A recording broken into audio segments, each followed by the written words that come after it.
We are live. Yeah. Oh, Johnny's literally just turned up.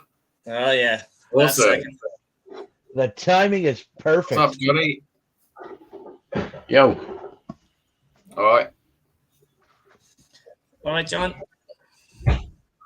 Hi, guys. You all right? Yeah. Oh, we're good. doing great, lad. Good. I can turn this up so I can hear you. Hey, Marty. All right, mate. How are you? Yeah, I'm cool. I'm good. Just Got got any in. sleep after last night? No. Well, I finished the stream at 5 a.m.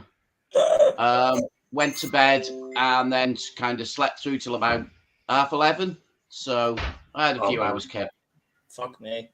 Oh, wow. Yeah. If I fall asleep, don't worry about it. Just carry on without me. We're not noticed. Oh, man. That's, Fuck it, let him go. yeah, we'll just put the close up on you. If you do go to sleep, we'll just put the close up version of you. Get some things in my eyes. Right. Some Yeah. matchsticks. Get Trevor to sing to wake you up. Oh, God.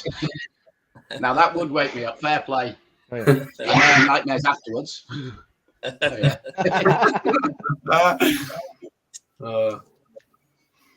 Right. Lullaby. Fire it away, Joshy.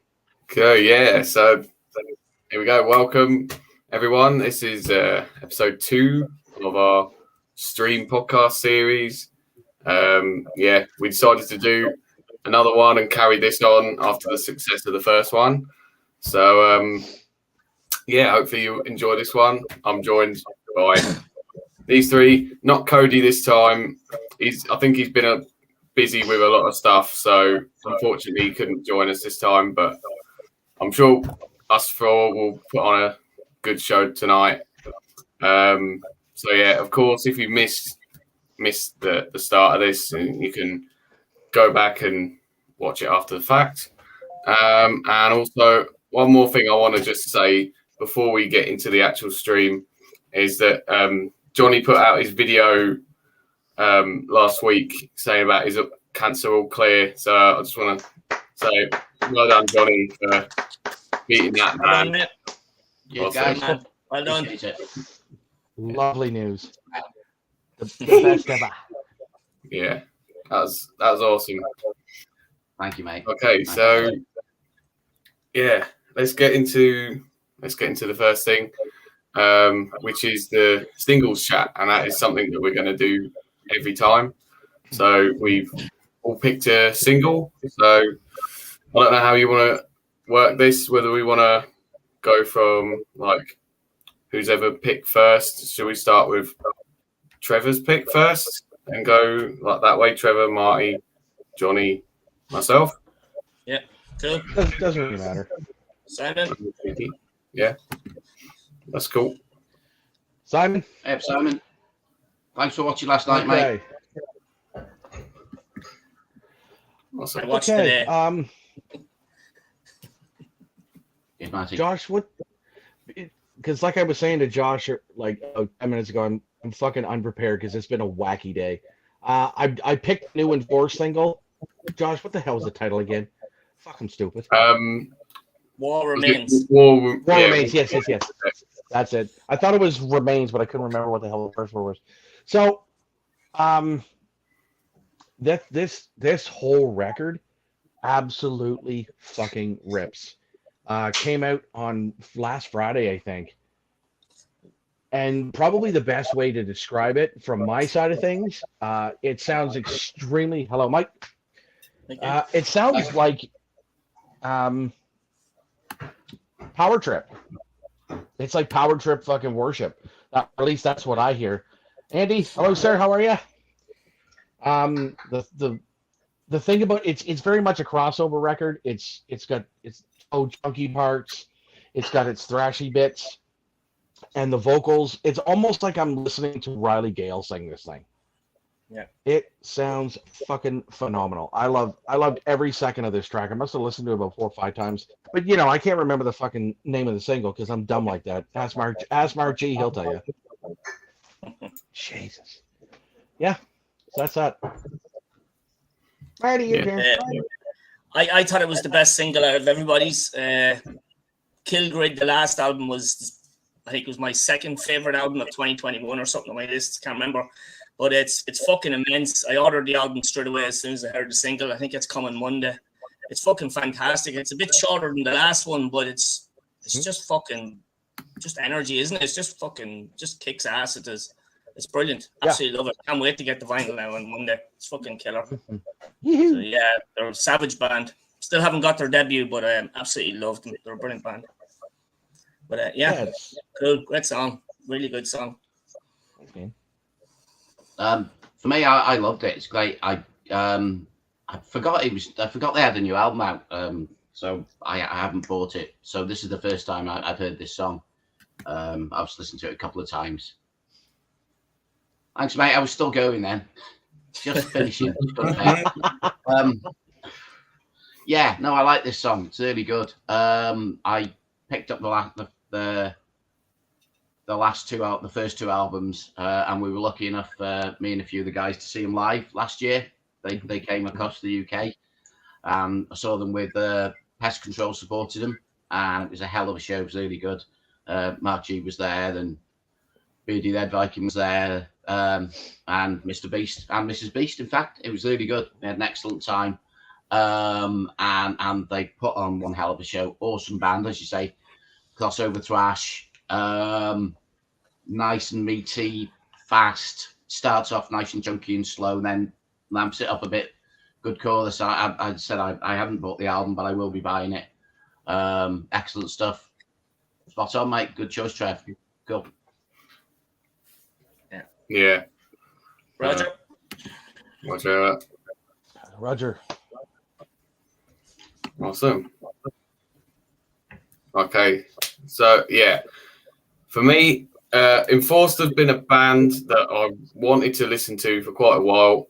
I think I remember back in 2021 when they released Kilgrid, and everyone was talking about how great it was. I was thinking, I must check that out. And I never did. I completely forgot to check it out. I just never did. And now with this new one, I kind of thought, that band I was going to listen to, and I never did. So now, with this new album, I listened to some reviews of the album. I thought, I'm definitely going to listen to it. And then as soon as Trevor had a song for it, and I was like, I'm definitely going to listen to it. And I absolutely loved it. I mean, to be honest, I don't know why it's took me this long to check them out. I feel like a bit of an idiot. It's took me this long to get my arse in gear and check them out, because I thought it was awesome. It's definitely the kind of thrash metal that I like, fast and aggressive. I really like the vocals as well. There's a really nice guitar solo as well in the middle of the track. And I think Trevor was right, where it sounds very kind of Power Trip, because I did listen to Power Trip and really enjoyed the Logic, and it definitely had a similar sound to that. Absolutely. It's quality. Definitely great. Definitely good. Marty, your turn. My turn. Okay, I can't even remember now. Oh yeah, I picked the Anthem Wheels of Fire, not on fire. Wheels of Fire. So if anybody doesn't know Anthem, I don't know a lot about them. Their stuff is pretty hard to get, their old stuff. This band has been out, they're Japanese, they've been out since the early 80s. I think this could be their 16th or 17th album. It's fucking ridiculous. Back catalog's a bitch to get. I just discovered this band, I think it was 2019 as well. The Nuclear Blast released, I think it was one of their first albums on in English, and they put out a couple of tracks on that. The album is Nucleus, and it's absolutely amazing. And I've heard such good reports of all their old stuff as well. The early stuff, not that many fucking albums, but they're a fantastic band.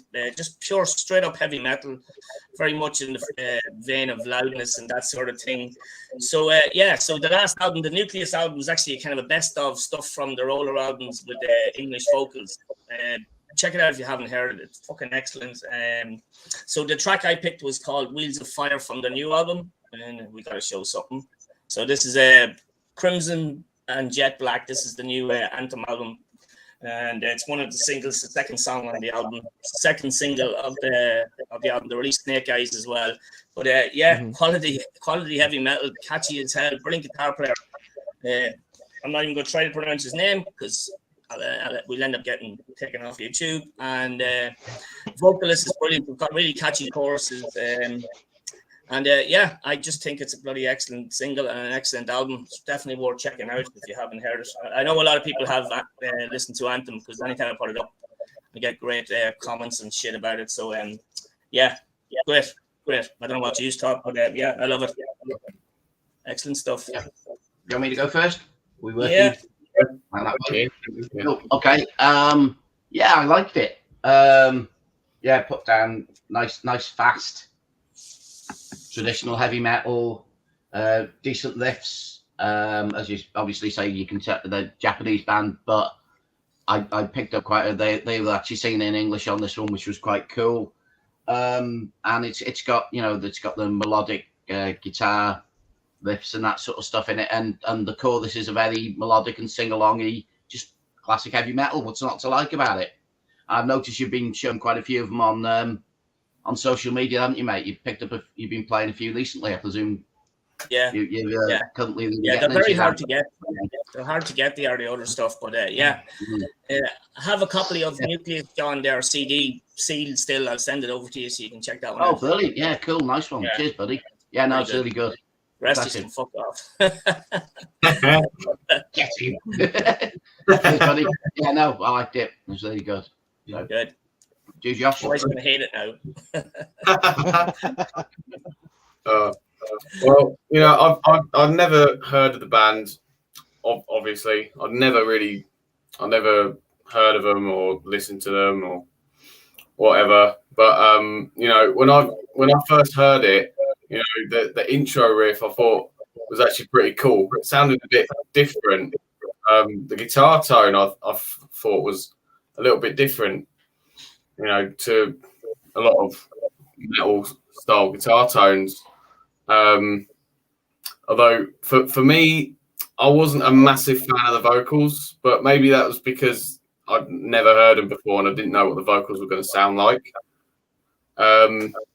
And also, I've got to say that the chorus might have been a little bit too on the power metal side for me. You probably knew that was coming. I can tell you knew that was coming. Yeah.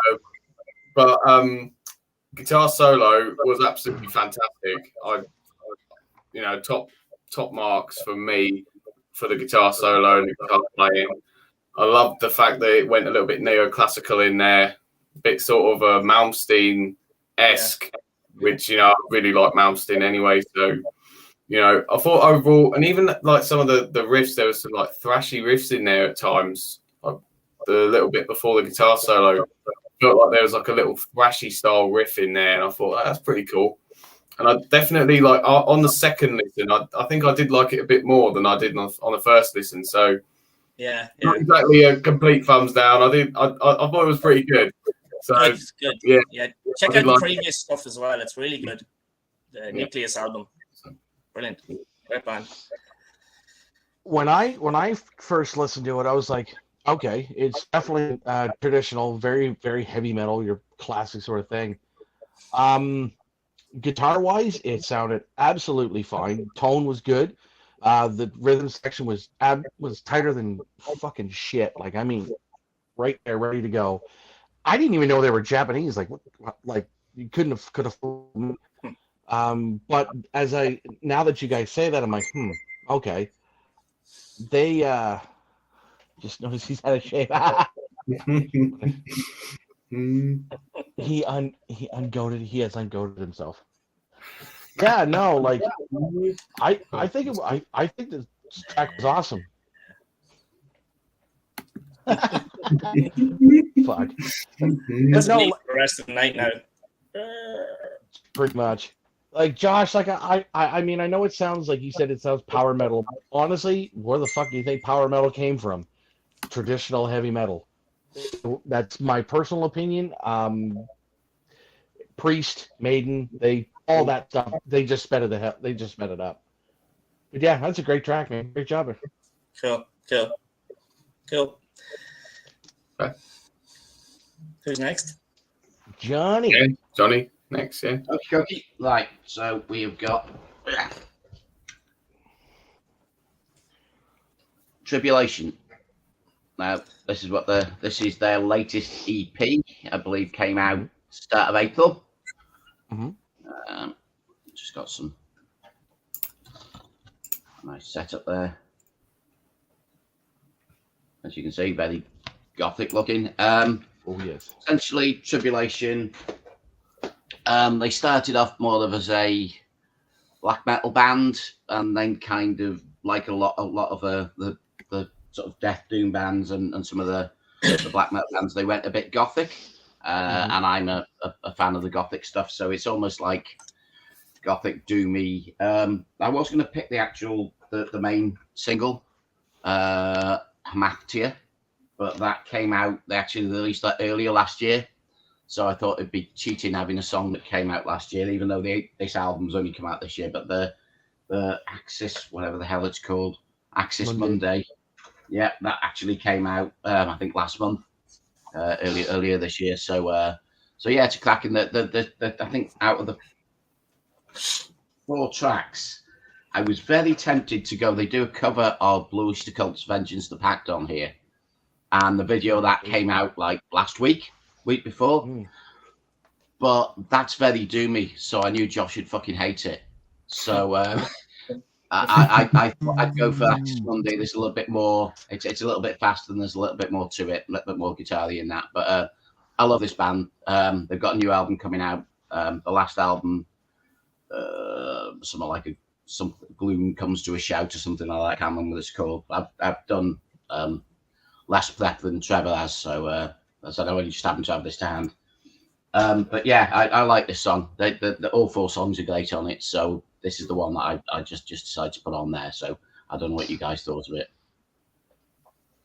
Okay. I'll tell you what. Well, I didn't really know what to expect with this song when you sent it over. Well, I might have a quick look at the band. See. Well, I wasn't really sure what it was going to sound like, what the band were going to sound like. So I kind of just went in thinking like, let's just see what it's like. And I'll tell you what, I thought it was an interesting song. I quite enjoyed it, to be honest with you. I thought it was actually pretty cool. It was a lot of like gothy stuff going on, especially like with the main riff throughout. I thought that was quite gothy.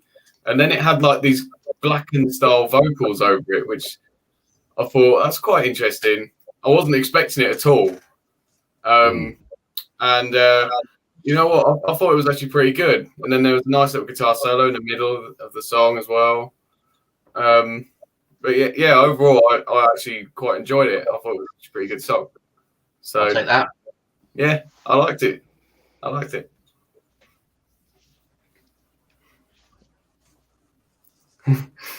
You with us, Trev? Yeah, sorry, brain scramble. Dude, that was awesome. That was a great fucking track. And I mean, no, I'm not a fan of the black metal vocals, but in this sort of black and gothic, doomy, deathy sort of thing, it mixes well. One of their last records that came out a couple years ago, I listened to that whole thing and it sounded fucking phenomenal. I'm like, these vocals are normally not my thing, but because they do play a slower style with that gothic and the doom feel, I can handle it. I really dug the shit out of that track. The video was pretty cool too. Yeah. Well done. As I said, check out the other ones if you can. As I said, that if you feel like you blew up the cult, the Vengeance, the Pact is great, and it's like a stop motion video as well. It's really cool. Ooh, okay. I'll do that right after the stream. Cool. Thanks, dude.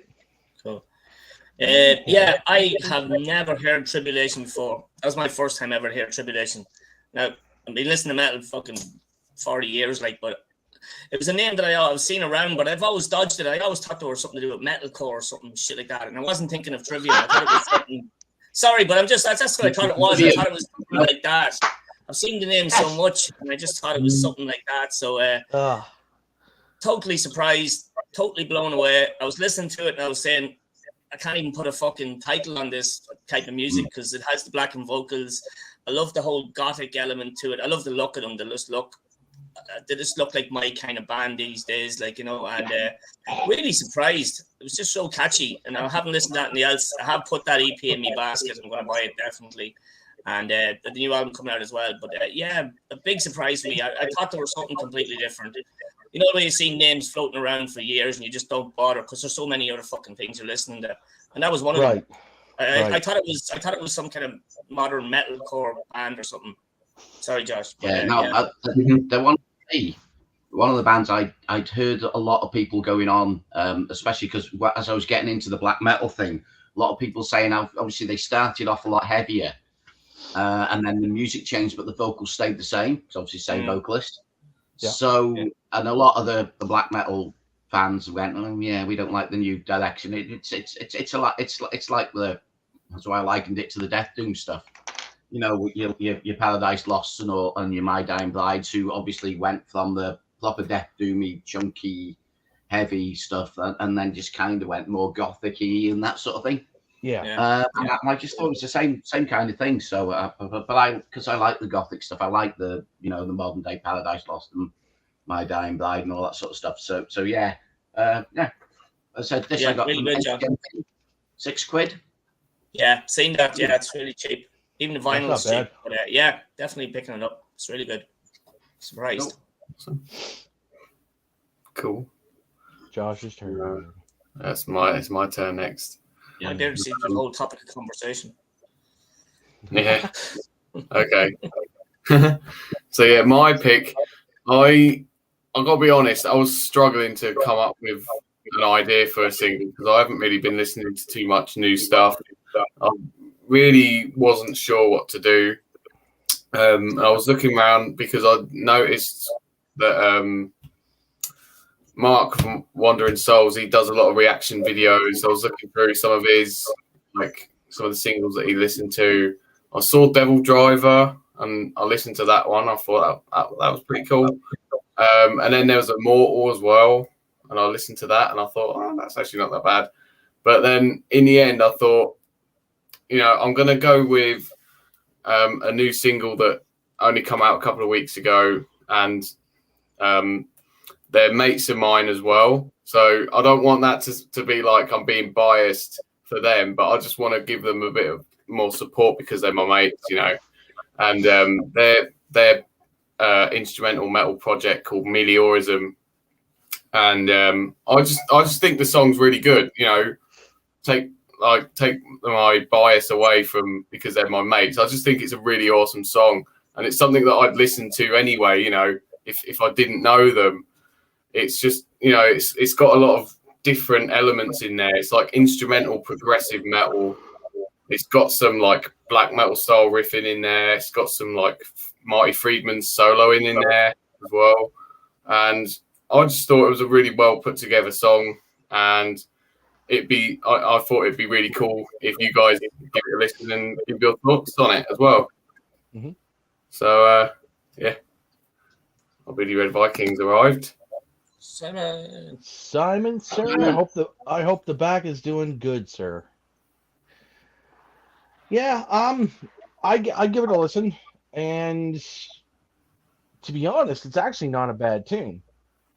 It's very well written.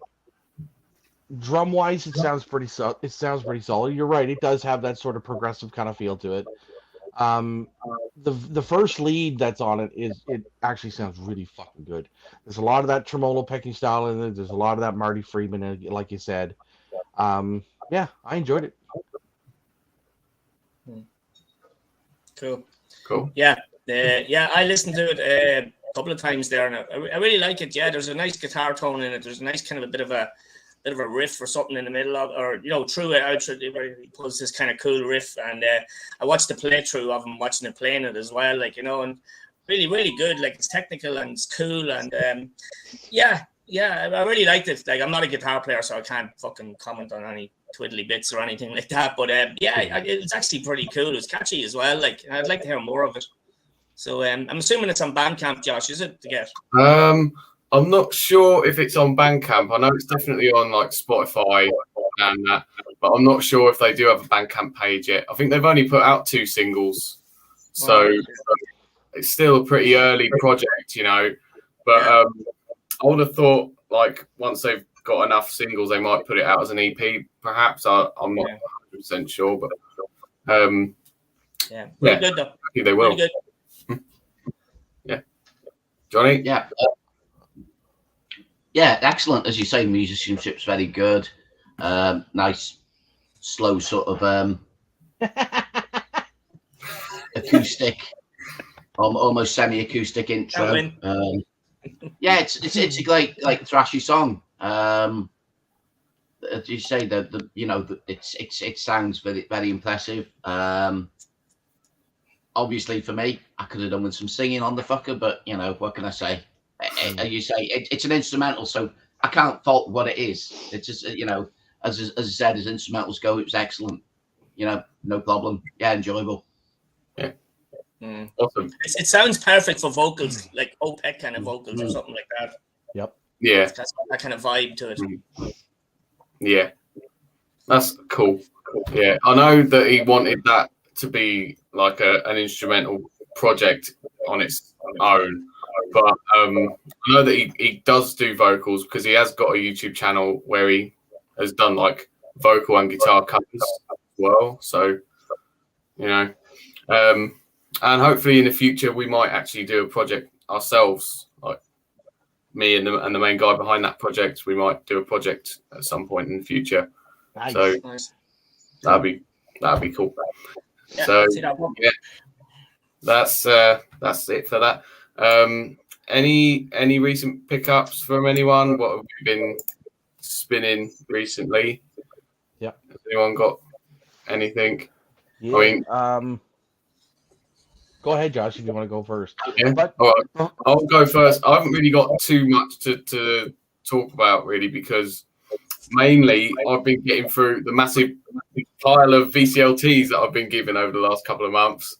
It's I've been getting through them. I've been recently I listened to the Morbid Angel and the Exodus and the Shrapnel that Marty gave me. That all 3 of them are awesome.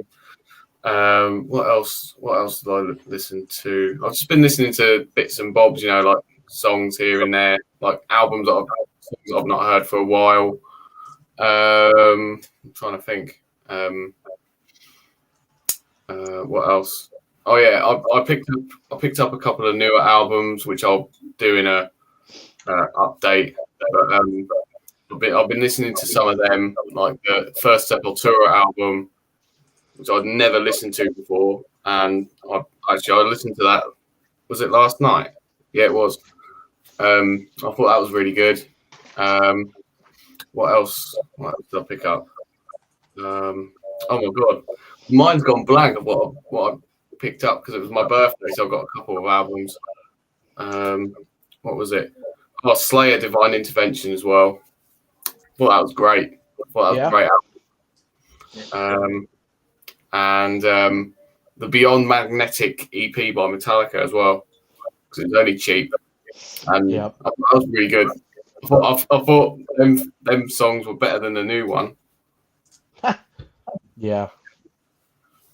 So and that came out a couple years ago too. Yeah, about 10 years ago, nearly now. Yeah. Shit. Okay. Yeah. Damn it. Yeah. So that's me. Anyone else? Trevor, go ahead. Johnny Mac's ready to go there. He's waving. He's got 50 vinyl to show. Yeah, he's going to do his massive collection update. Oh, okay, fair enough. I've got a shed load, but I've actually been listening to this beauty. Ooh, nice. I picked up this as well as these are the issues. Yeah. Let's go. And then I figured I didn't have any of CDs you can fall over. There you go. The stuff with the new guy. What's his face? This is Mania Fog and the Mr. Dinosaur. You want? Yeah. That's Okay. a good one, that one. Yeah, That's I've got a that. great record. Said that one and the last one that they That's brought cool. out, Okay. which is quite cool. And I picked up Alice in Chains, the self-titled as well.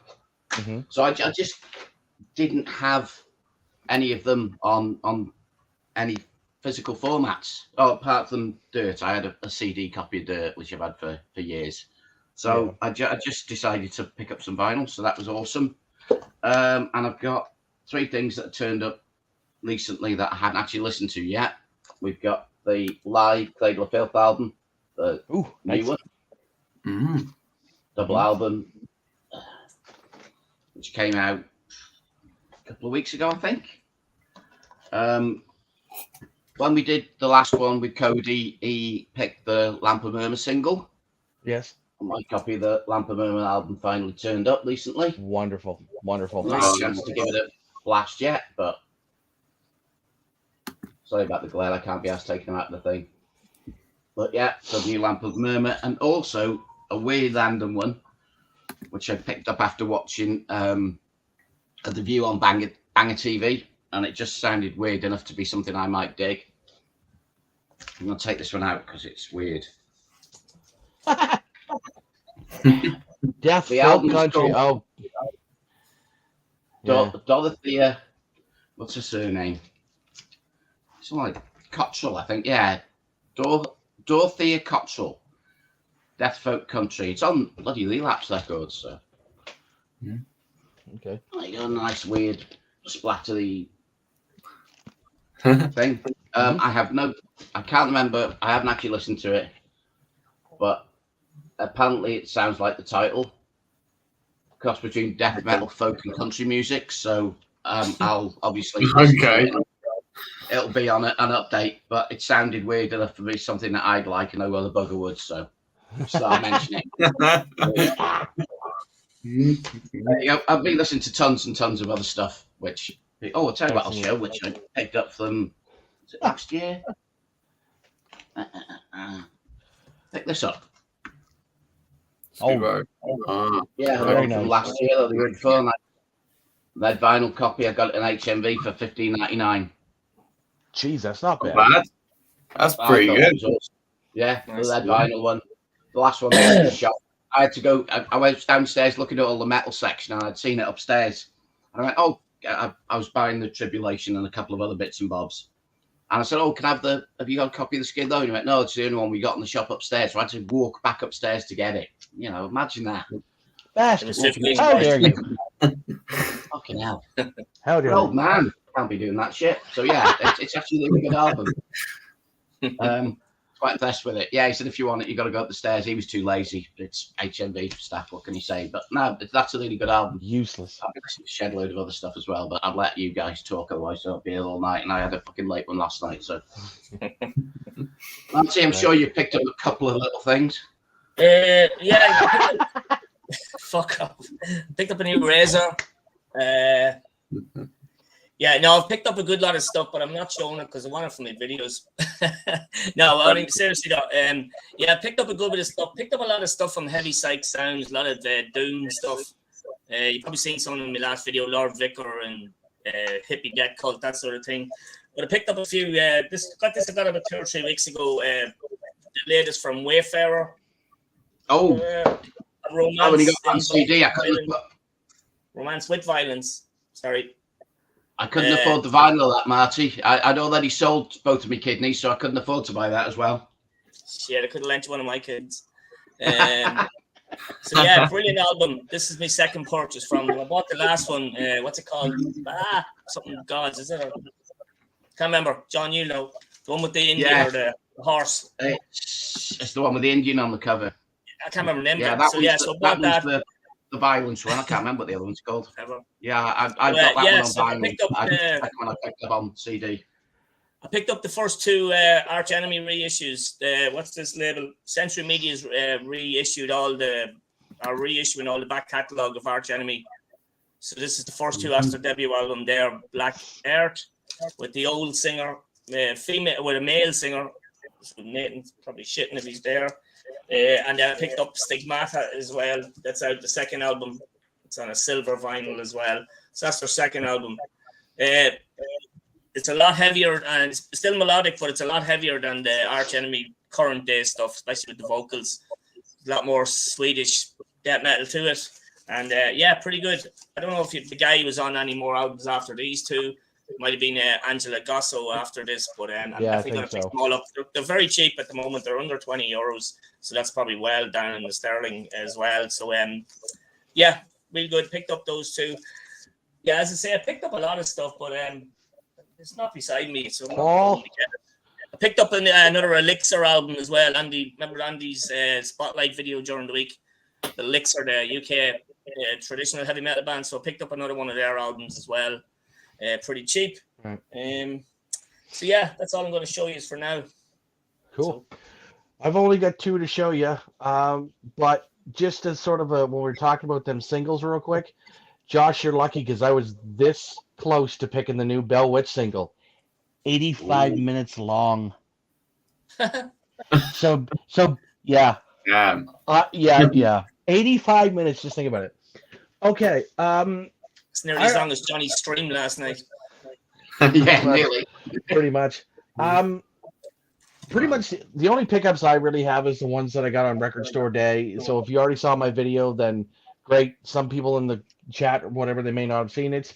I picked up that the Death Best of. It's called Fate. Nice. I love this. I love the fucking embossed sort of feel on this. Is actually really cool. This is basically tracks from the first four records. And for all of us old farts, we can all see the writing on it. Not a bad version of this vinyl. Not a bad version at all. I love that. That's so fucking rad. But I'm a nerd like that. Roger's probably turned off now. Well, it's funny because I kind of mentioned that in my video, and he's like, it's not that horrible. Or at least the Crowbar one wasn't, which I was like, oh my lord. Listen, I get excited over the dumbest of shit. I mean, come on, I'm like a grown child. And then I grabbed the Crowbar while I was there, Zero and Below. This thing is slow. There is some speed to it a little bit, but it is absolutely crushing. I mean, just look at that face. Look at that face. Isn't it the face of happiness? Look at it. Fuck, I love it. But this is probably one of the best ones that they put out in a while. And there's not much that Kurt can't do for riffs that are like, he doesn't write a bad riff. I don't think he's ever written a bad riff. The first record is not that great, but that's only because of the production. But this is probably one of the best ones that they put out in a while, and I absolutely fucking love every second of it. But Josh won't like it because it's slow and, it goes at like 2 beats a minute. Yeah, that's it. Cool. Awesome. Yeah. Thanks, Ambi. Indeed.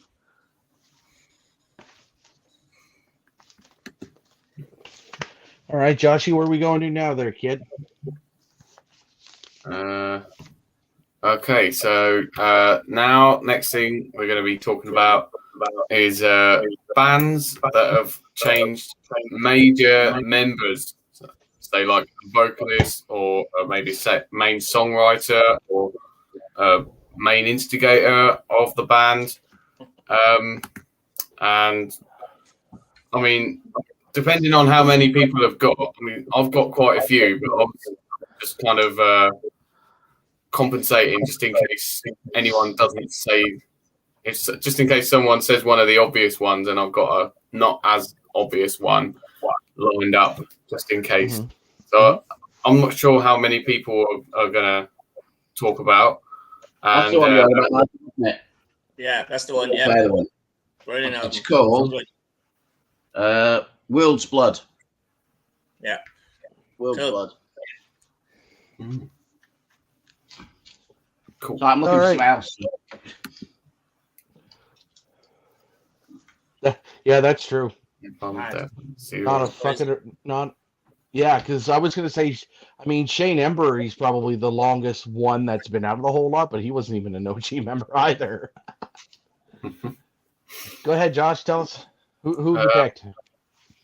Okay, and we're going to do how many we're going to do each? I picked 2 bands out. 2 bands. Yeah. Okay. All right. Okay, I'll pick 2. Okay, so I was thinking like, because I wasn't sure how we were going to do this, I was thinking like, because sometimes you change a member and it works out better, it makes a band better. Mm-hmm. But then I was also thinking like, what if there's like a member change that it actually makes the band slightly worse, or it doesn't quite work out. Like the one that came to mind straight away is like Steve Grimmett when he was in Onslaught. That was just a whole like label manufactured thing. But I didn't go with that one. Best album they released.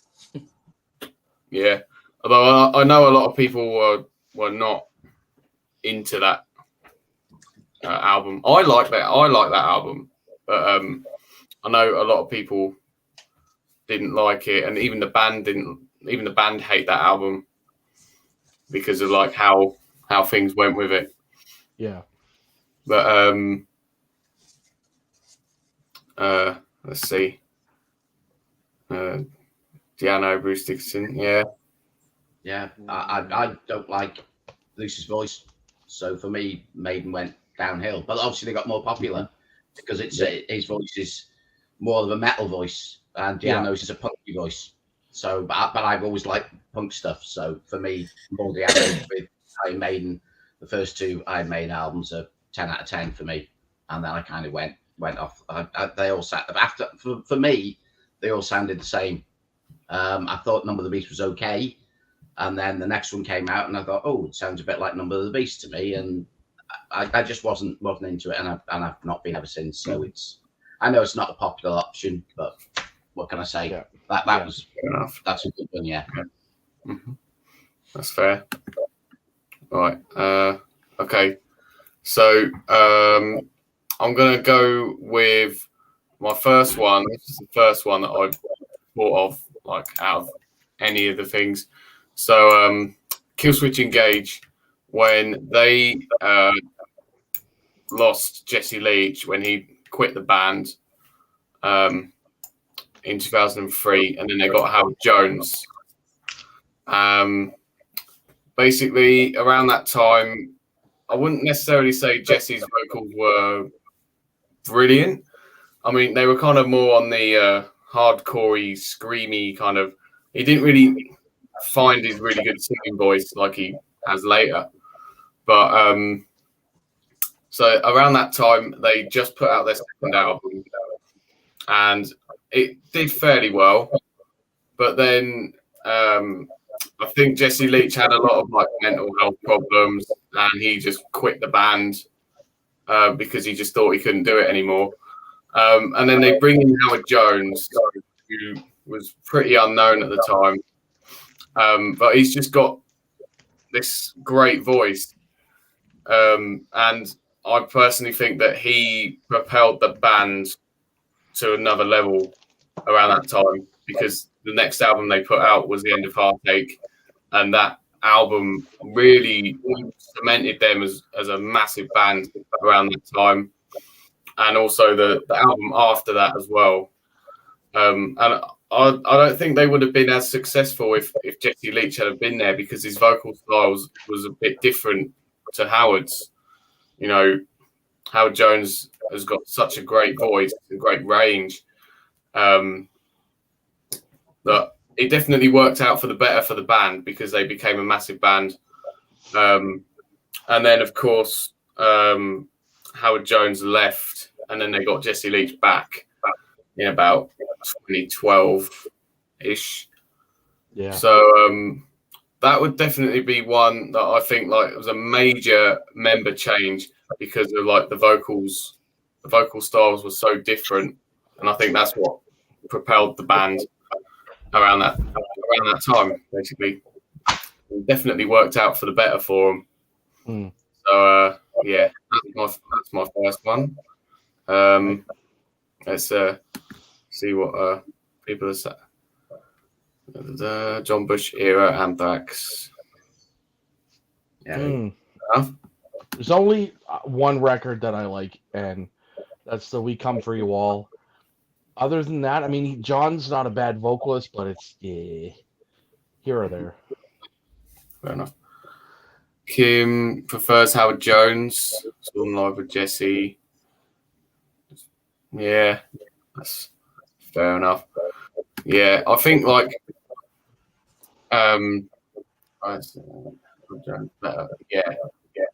yeah, that is true. Actually, I do agree with that. Howard Jones he's just got a better singing voice. You know, his natural voice is just really, really great.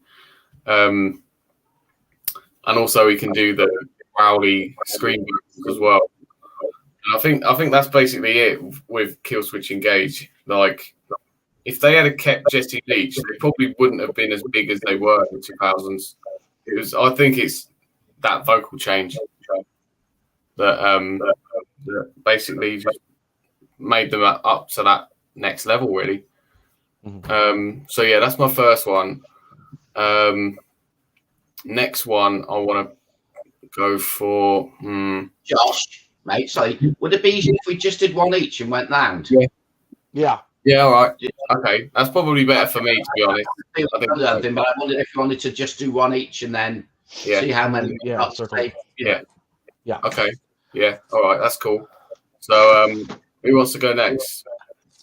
So, I'm gonna say, I'm gonna go with probably the most obvious, in terms of member changes, is these fuckers. So I would have put money on you saying that. I knew you were going to pick that. Yeah, we all knew you were going to say that. Why? Because anybody's waiting. You know what you're waiting for, aren't you? Grass Barnes! That fucking shitbag.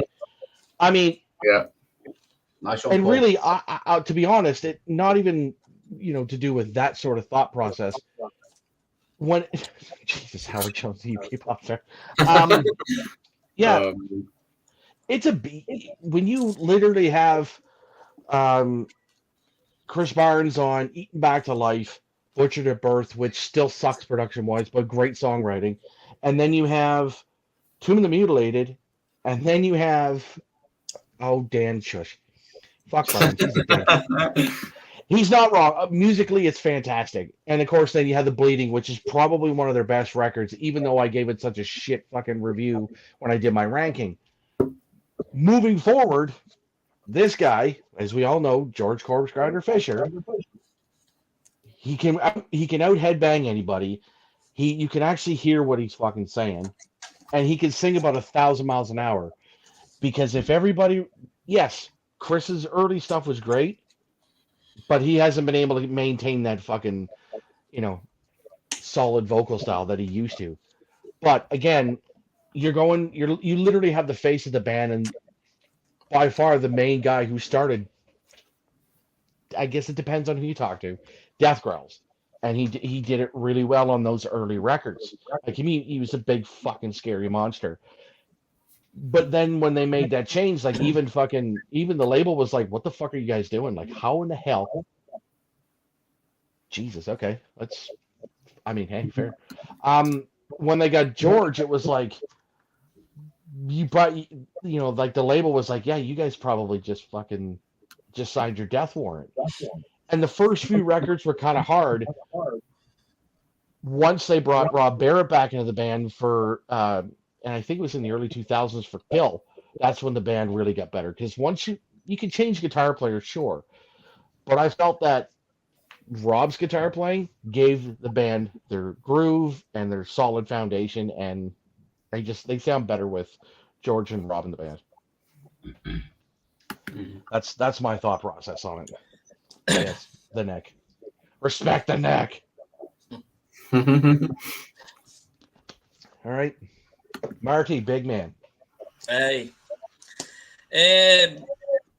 rather than, as you were saying earlier on, Josh, about a band getting worse or better, I went for a band and it's a vocalist again. Vocalist seems there's going to be the theme because, sure, they're the main front of the band, maybe not be the band leader, but they're always the front of the band. So it's one that you'd notice most if a vocalist is going to change in a band. A guitar player can probably fit in somewhere.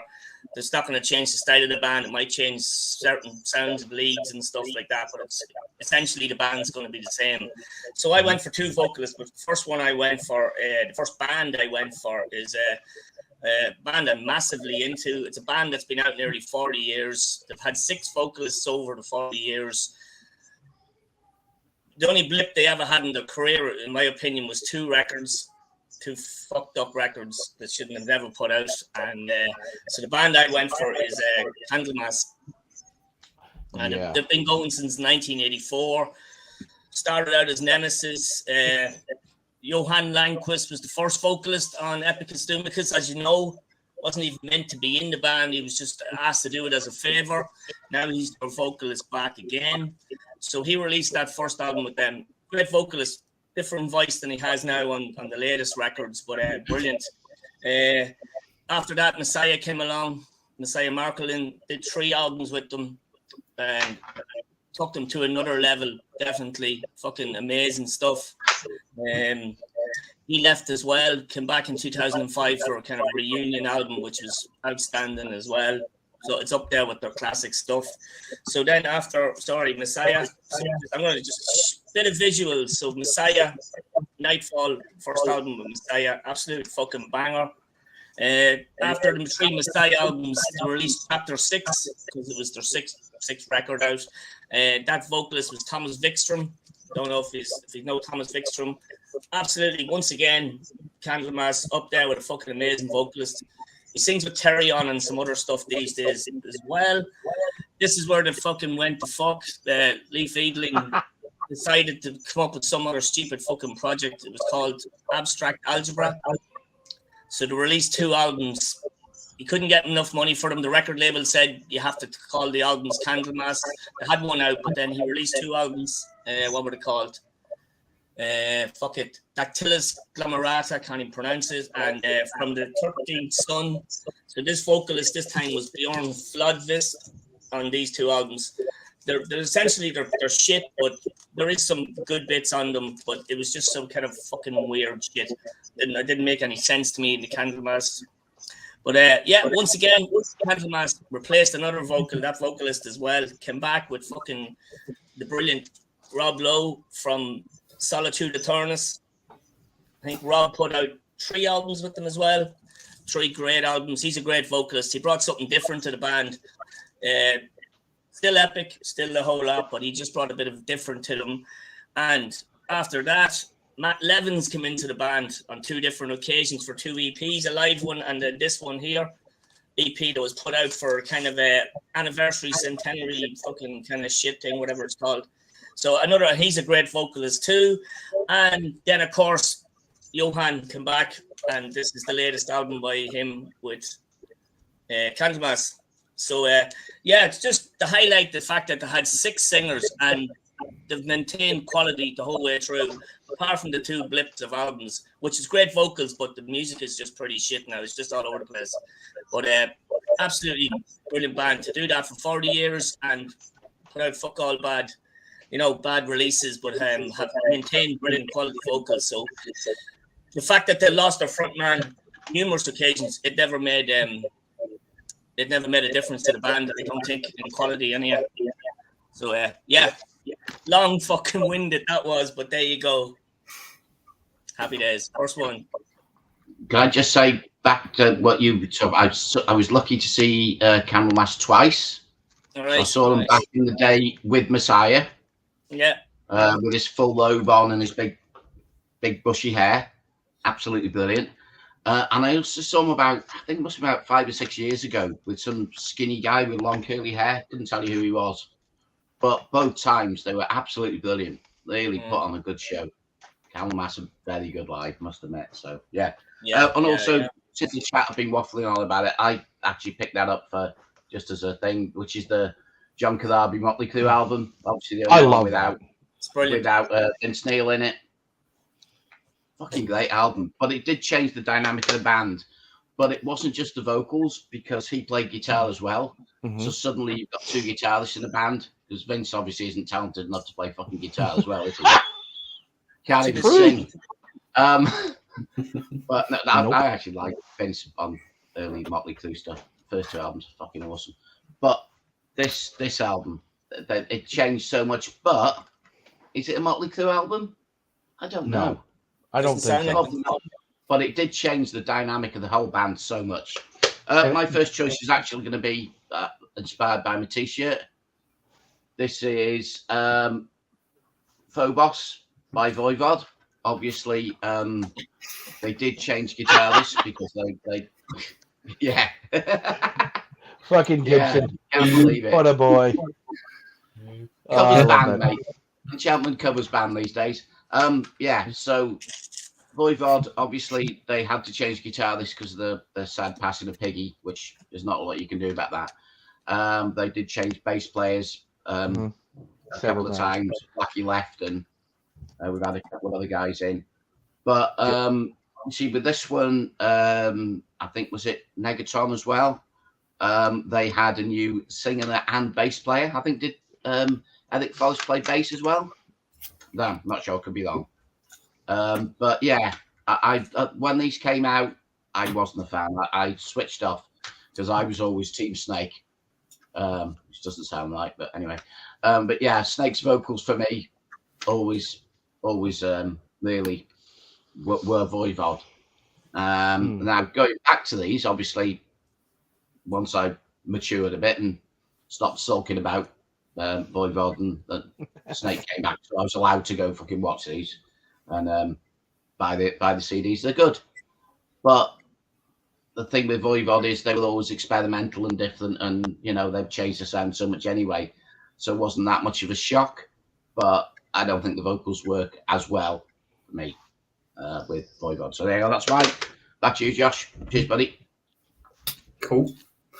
Right, okay. So I'm gonna go with one that's a little bit different because I know we said like mostly they're going to be vocalists, but also I was thinking like, as I said earlier, like when like a big like part of the engine of the band leaves, that can be a pretty catastrophic effect on the band. And the one that I'm going to go with, well, technically it's two, but because it happened at very similar times, I'm just going to put them both together. So I'm going to go with Slipknot and Paul Gray and Joey Jordison when they both left the band in sort of a similar time frame. So Paul Gray, he passed away in 2010. I believe it was a drugs overdose. And he was the bass player. Joey Jordison left the band a couple of years later. And they were both pretty big contributors to the band, like songwriting wise, and like the whole direction and the whole like vision of the band. And since they both are not in the band, they got replaced by V-Man on the bass and Jay Weinberg on the drums. And Jay's a fantastic drummer and V-Man's a really cool bass player, but they are not a big part of the whole writing engine of the band anymore. That kind of was taken over by Corey and Clown. And you can definitely tell, like, since then, they've put out 3 albums since 2010. They put out The Grey Chapter, which nobody likes, but I do. I think it's actually a decent album. And then they put out We Are Not Good in 2019. And that one was not as good, but still had some good stuff on it. And then last year, they put out that absolute bomb of an album called, what was it even called? The End So Far, that's it. And you can kind of tell, like, from album to album and things that have gone on with the band, that it's sort of kind of gone on this trajectory since Joey and Paul have not been in the band. I know, like Corey and Clown, they kind of were a big part of it back then anyway, but they've sort of almost like took it all over. It's all on them two now, it feels like. And they just, I don't know, I just feel like the band has not kind of progressed as much as it was before. And obviously Joey passed away a couple of years ago now, 2021, I think. So, you know, I think that's one for me that I think it's just a bit of a different take on it, really, with, you know, so that's what I was thinking with that idea. I must, for me, I thought We Are Not Your Kind was a really good album. I enjoyed that. I didn't even bother picking up the last one because I didn't like the singles. I thought they sounded a bit shit. So Yeah. I've not bothered with it. But I thought We Are Not Your Kind was a return to form for me.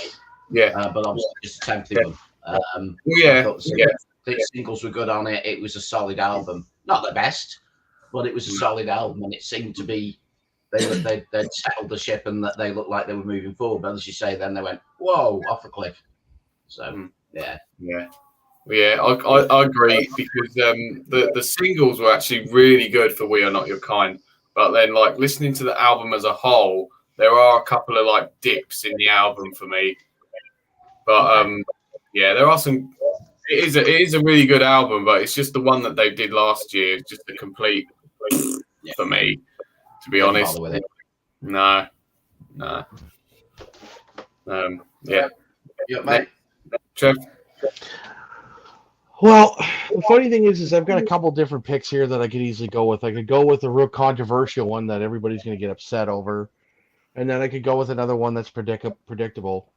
But go for the one that'll piss us off. Go on, go for it. Yeah, piss us off. Oh well, okay, cool. This. When they went from Ozzy Osbourne, who, well, frankly, shouldn't have been able to front the band in the last couple of records, when they got Ronnie, I'm not saying this to be a jerk. They lost a big step with Ronnie. The guy can fucking sing. I'm not denying the fact that the guy can't sing. This is not that great. I own it, yes, but to be honest, I think it was a step down. But then again, I'm one of those guys that likes the first 6 Black Sabbath records. But even past the Ronnie thing, when they had Ian Gillan, Born Again was shit. And then when they went with Ray Gillan, that was a disaster. And then they ended up going with Tony Martin later. Now, again, outside of, when it comes to vocalists, I think Tony is a great I think Tony is a great singer. Black Sabbath sucked after Ozzy. That's just my thought process. Some people might agree, some won't.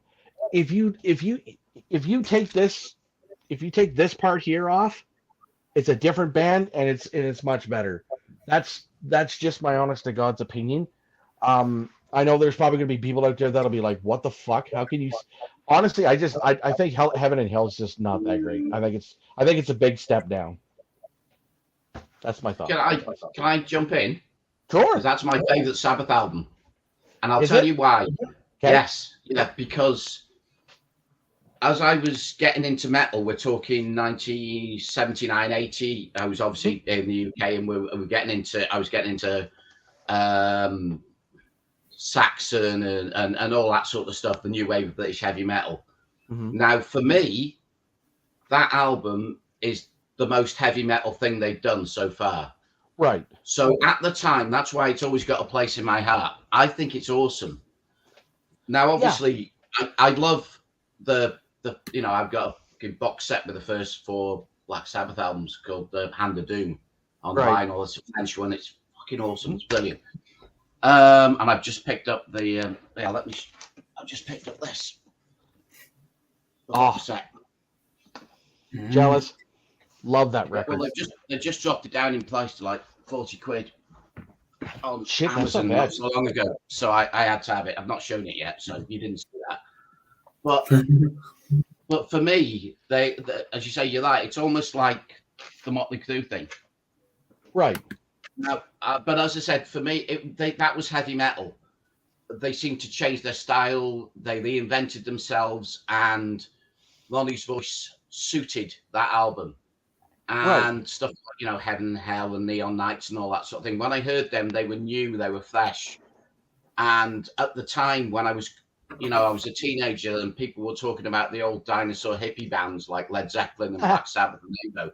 Obviously, I went back to them, but initially, that was my first introduction to Black Sabbath. So that will always that and Mob Rules are always going to be two of my favorite Sabbath albums. Mm-hmm. But you're correct. There's obviously two ways of looking at it. As I said, the original Black Sabbath stuff, they invented the genre. They were doomier. But as I said, as the 80s came on, Iommi wanted to obviously move the band forward, and heavy metal was coming up, the same as Judas Priest. They invented themselves. AC/DC, they invented themselves. Obviously, they had to because they had a new singer, etc. Yep. But all the older bands were doing that. And I thought, for me, Sabbath did it really well. You like the Gillan stuff didn't work, and I fucking love Ian Gillan's voice. I think it's brilliant. But I don't think he suited it. But I think the newer version of Black Sabbath quite suited him. And obviously the trouble is Dio brings a lot into what he says. So he brings a lot of Dio into it. So you're suddenly starting to get dragons and shit in there, which I know a lot of people think Black Sabbath should be all about, witches and whatever. But as I said, that is them two are my favorite Sabbath albums, and I think they're probably the most heavy metal stuff. I kind of didn't bother with Tony Martin and that, and I probably should. And I enjoyed Dehumanizer, is it? The one where Dio came back. Yeah. That's very heavy as well. So I think Dio suited the heavy metal version of Sabbath. But as I said, I know most people prefer Ozzy. I'm a big Ozzy fan as well. And most people prefer the Ozzy Black Sabbath because it's their Black Sabbath. And, I can't tell people out of it. You like what you like. But as I said, I love that album, and I think it's they're both excellent albums. But Heaven and Hell will always be my favourite album with the Black Sabbath name on it. So that's just my take. And that's absolutely fair. But I mean, I've gone back and I've listened to those records a couple times here and there, and I'm just like, my lord. I mean, there's moments on Mob Rules that I dig, but outside of that, I'm like. But then again, the last two Ozzy records, they're not that great either. Yeah. I love those two Dio albums that Johnny was talking about there. I love all the Dio with Sabbath. I love the Tony Martin albums, the Headless Cross. How about this for the bad album? Immense. Seven Sign, that's a great album. 7 Star. Yeah. 7 Star. 7 Star. Yeah. They're great albums. But as Johnny's saying, they're a band for the times. Like Paranoid would not have worked in the late 80s, the Paranoid album. It wasn't. That's what I'm saying. I prefer the old Ozzy stuff because it's a bit more evil, occultish sounding. You know what I mean? Then heavy metal has the blues and stuff. But I still like the other stuff. It's great. They're great heavy metal albums. And Dio, I know you said he's a great singer, which he is. But there was a sign that it was a band of the times. You had to put stuff out in the time. But bands progressed and changed their style. All the classic bands did, 80s, 90s. And they're still doing it. So good stuff though. That's a great album. Got Trevor, Heaven and Hell. Love it. Yeah. Yeah, Marty. Unless Josh wants to. Right. What do you think of Josh? Huh? Sorry. You've been very quiet. What do you think about Sabbath? I don't know. I mean, I haven't listened to any Dio Sabbath. Literally nothing from it. There isn't really a lot I can say, to be honest. I've just been looking at. They're quite, as I said, they're quite heavy metal. They did change their tune, and the two albums are probably and Dehumanizer. It's the most heavy metal they went. because it suited Dio's voice. But I said, if you don't like Dio's voice, then you're probably not going to like Dio Sabbath. So, yeah, that's true. Although I did see that Paul Gilbert has recently put an album out doing Dio songs. I don't know if anyone's ever, anyone heard of it? Nope. I watched a video on YouTube. Someone was talking about it. He's done it, and it's just his guitar mimicking the voice, isn't it? Yeah. Apparently. Oh, is it? Yeah, there's no vocals on it. There's no singing. Yeah. He uses his guitar to try and mimic the vocals. Apparently, I've not heard it, but I watched a video about someone talking about it. Yeah. And there's I think there's a couple of songs from Rainbow. There's a couple of songs from his Sabbath era. And then there's a couple of solo Dio songs as well. He kind of picks a couple from each Dio band era. And I kind of thought, because I do like Paul Gilbert as a guitarist, so I thought it might be quite interesting to hear that. Yeah, might get you into the other stuff than the Black Sabbath stuff by listening to that. Yeah. It might even get me into Dio. Who knows? Yeah. You're missing out. I'm definitely. Right. Bathroom break. My second one is going to be very short and sweet. It's another vocalist. I'm obviously going to pick bands that I listen to a lot and that had an impact on me.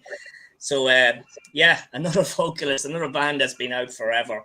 So this guy was with this band for exactly 30 years. And then he left in 2012.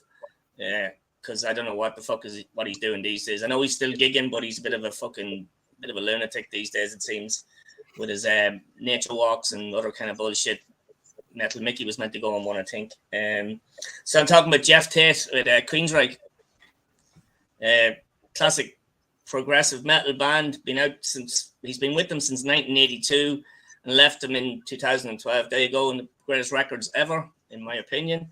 But yeah, he left the band in 2012, and I've grown up on Mindcrime and all that sort of stuff, and I thought there's going to be no Queensryche without Jeff Tate. Like, how the fuck do you go on without one of the best metal singers ever? And Todd LaTorre joined the band from Crimson Glory and another few other bands. And the left right off where they were. Style has changed a bit. You're not going to get any classics like Mindcrime anymore, but they're a fucking decent progressive metal band now still. And he's 4 albums out with them, and they're all quality. So they didn't miss a trip either. Like, when he left them, Jeff Tate. Now, why he left them, I don't know. I haven't a clue why he left them, but he's a bit weird these days. So Queensryche were massive for me and still are. I absolutely love them. They're an amazing band. But for a singer to leave after 30 years, they must be thinking, where the fuck do we go from here? But so that's why I picked Queensryche. I was going to pick Megadeth, but you'd be here all fucking night with new members, because just change members for the fun of it, it's Dave Mustaine and everybody else. So I didn't pick Megadeth. Somebody has, though. I can feel it. He's watching me now. So Trevor missed me Queensryche, but I don't think he listens to Queensryche anyway. No. So Johnny Mac, why have you got Mindcrime beside you? Well, that's because you told me it was cheap, so I picked it up recently. Oh yeah, and that was cheap for that. The issue, the double the issue for 15 quid or something. Yeah, it's crazy. It was there for an hour, and then. Oh, there you go. Right, my turn. That's why Jeff Tate Yes, left. You missed Queensryche. Queensryche, yes. Right, okay. I knew he wasn't interested. Jeff Tate's a fucking asshole. Yeah, I know that. Yeah, he's weird as fuck, but a great singer. Yeah, outside of great singer, sure. Yeah, the rest. Okay, so since our boy Cody's not here, there's no one to talk about black metal, so I suppose I've fucking got to. Thinking of black metal, the band I came to mind with changes of lineups. Mayhem. Yes. Yeah. Now this is the remaster, the issue of Grand Declaration of War, which I haven't shown yet. So It's nice gold vinyl, very cool. All the lyrics on the inside, cool stuff. So yeah, Mayhem obviously well known for being Mayhem, I suppose. They're one of the instigators of the second wave of Norwegian black metal, church burning, having arseholes in the band, various things. But their sound changed quite a lot as they changed vocalists. Again, the vocalist thing, they did change other members, like a lot of the black metal bands do. So we're not going to talk about Dark Throne. But yeah, something about Mayhem and they when they changed. Obviously they had people, as I said, moving for various reasons. And also with the Mayhem thing, as soon as everybody loves De Satanis, and as I said, obviously Euronymous got killed by an arsehole, and he was the main writer in the band and the main man. But obviously Mayhem still had other members and carried on. So they change a lot, and I know a lot of people don't like the newer stuff, but I'm starting to get into it. It's fucking Dave's fault about Cabinet Carnage. Get into the bloody Mayhem stuff. You can't understand half what the fucker says, but I understood the words Mayhem from him, so I thought I'd better check out some of the newer stuff. And this is a very good album. As I said, I know he likes it because the original one's got loads of barbed wire and blood on the cover, and he likes barbed wire, blood and boobs. I think that's what he likes in a good black metal album. So there's no boobs on it, but it's got 2 out of 3. So fucking Dave. Fucking Dave, yeah. Fucking Dave. Mayhem's my pick. They changed their style quite a lot. They're still going now, as Marty says, with a lot of these bands with not many original members. I think there's possibly 1, I think maybe 2. I'm not sure who's come back. I think it's Hellhammer in them. I'm not 100% sure. Last album was good. They're still putting out black metal. It's not quite the same thing, but a lot of the black metal bands don't put out the same thing, as we know with Dark Throne. So yeah, I thought I'd chuck in Mayhem just for Cody, so we got some black metal in there. So, I obviously could have gone for lots of the obvious big bands, but I thought I'd go for that. So there you go, Josh. You got any more, mate? Has anyone else got any more, or were you just going to go with 2 each? Yeah, that works for me. I mean, that's a given. Obvious one. Well, yeah, I was thinking of some of the obvious ones, like. Is there anything apart from vocalists? I know you had with Joey Johnson that. What about different with vocalists? Just vocalists the whole time, is it? Well, I did have Metallica, Cliff Burton, Jason Newsted. That being like Cliff was a pretty big part of the songwriting, and then when Jason come in, Jason he wasn't as much in the songwriting process. They kind of changed their style after that. So I was thinking that one. Also, more of a recent one was Lamb of God with Chris Adler, the drummer, when he left in 2019, because he was a pretty big part of the band. Like him and his brother, who does the guitar, Willie Adler, they pretty much wrote the majority of the songs together. They were a big part of the brain behind the band. Mm-hmm. And with him, with Chris not being there, that could have been a pretty, it could have been a disaster for the band. But I mean, they put out 2 albums since then, and they've both been fantastic albums. They put out one in 2020, and that was really good. And then they put one out last year, and I thought that was even better. So, that's worked out pretty well. And another one that I was thinking of, people might not have thought of, Exodus, but not Paul Bailoff to Sousa. I was thinking Sousa to Rob Dukes. To Rob Dukes, yeah. Yeah. that makes sense. I know a lot of people really did not like a lot of Duke stuff. I don't think they didn't get better. It was just it was a completely different sound. Was it bad? Not in my ears, no. But some might hate it, and some might love it. Yeah, that's probably one of the bigger ones that, because Jesus, he ended up writing the lyrics to a lot of the songs, plus his ability on the kit as a whole completely changed where they were. Like they were really sort of that, that sort of rock and rolls kind of thing. Then they went completely batshit, but in a amazingly good way. Holy shit! Like Working Man is good. Like the first record is awesome, but then when Neil came in, it's like Trying to see the CD. Trying to find the name of the old drummer. What's the old drummer's name? The first fella. John Rutsey. Oh yeah, that's it. Because Canadian weirdos, right?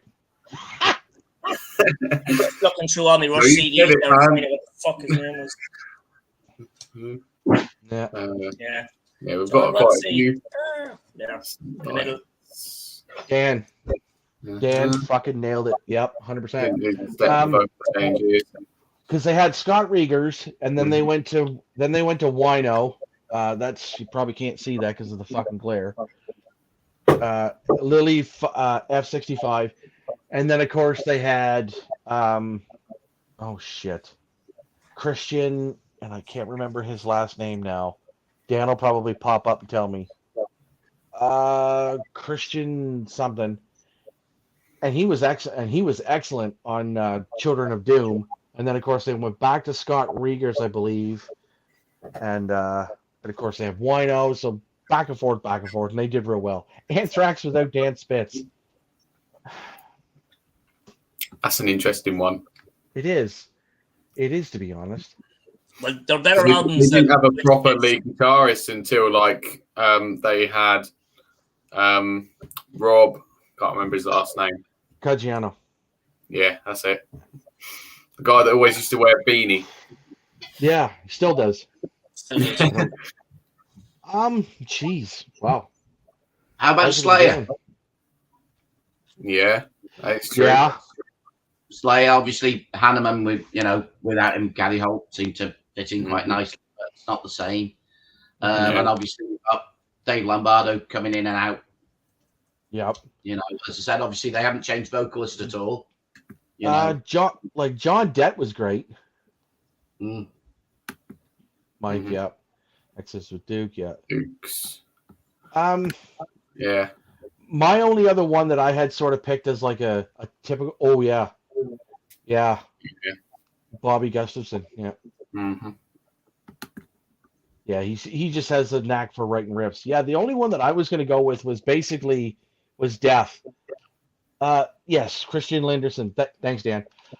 Death. I mean, each record progressed and only got better, but I mean, they had this, and then they had, I think Rick Ross was on this, and just like even guitar player, even bassist, drummer, whatever. Then they got James Murphy for Spiritual Healing, and James Murphy was fucking amazing. And him and Chuck, for whatever reason about certain things, they never saw complete eye to eye. And then they went to Human, with fucking Paul Masvidal and Steve DiGiorgio and Sean Reinertz. And of course, they moved several different lineups, but each record got better, whether you like certain ones or not. I mean, you could be a fan of Evil Chuck, sort of mellow Chuck, sort of still kind of mad, but not. And then, there's, you guys know what I'm talking about, right? It's all killer. It's all good. So, yeah. That's it. Awesome. Yeah. There seems to be a bit of a trend, like when the guys are talking about Danny Spitz and Bobby Gustafson and all that, seem to be harking on to the old classic lineups straight away because they're your favorite albums, and that's when the band was at their peaks.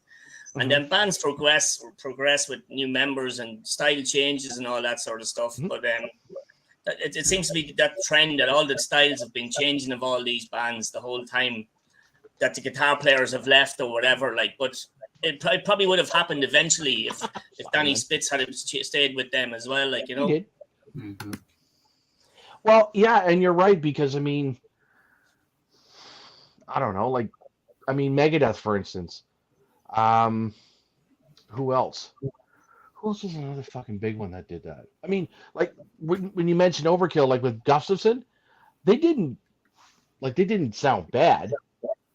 They actually got better in some cases. I mean, let's go like Ironbound, and that new record. I don't even know if it's the same lineup from Ironbound as it is on Scorched, and if it is, it still kicks ass. Yeah. Sanctuary Without World. Oh. Yeah. Yeah, that's hard. I think the vocalist is the major difference in any band. Like a guitar player is a guitar player. I know that sounds bad, but it's you know, at the end of the day, bands are changing their style. They're not changed because Dan Spitz is gone. They're changing with style as well, with the time. That's what I mean. The styles are changing as well. You know? Yeah, that's true.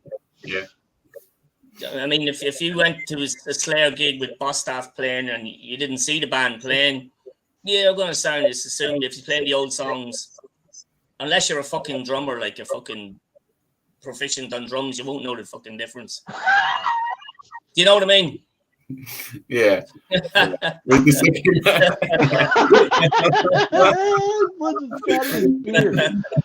Oh man! Take that without Robbie Williams, definitely. Jesus Christ! Oh man! Mark's been on one tonight, and I'm loving it, man. Yeah. You're right there. Mm-hmm. Roger's right. I mean, change songwriters. Yeah, that's the thing. Yeah. Can you imagine Megadeth or? Yeah. You know, when you've got someone who's like the main songwriter, almost like the main brain behind the band. That's what I was thinking, because like if you change that, then you can hear the biggest drastic change out of anything. If you change the main head in the band, like behind the songs, but also you've got the vocalists. That is a pretty big one, especially if the vocalists are like chalk and cheese from each other, completely different styles. Yeah, you know, it's interesting. Let's see. Okay. Death metal B. All right. Cheers. Fucking Dylan. Yeah.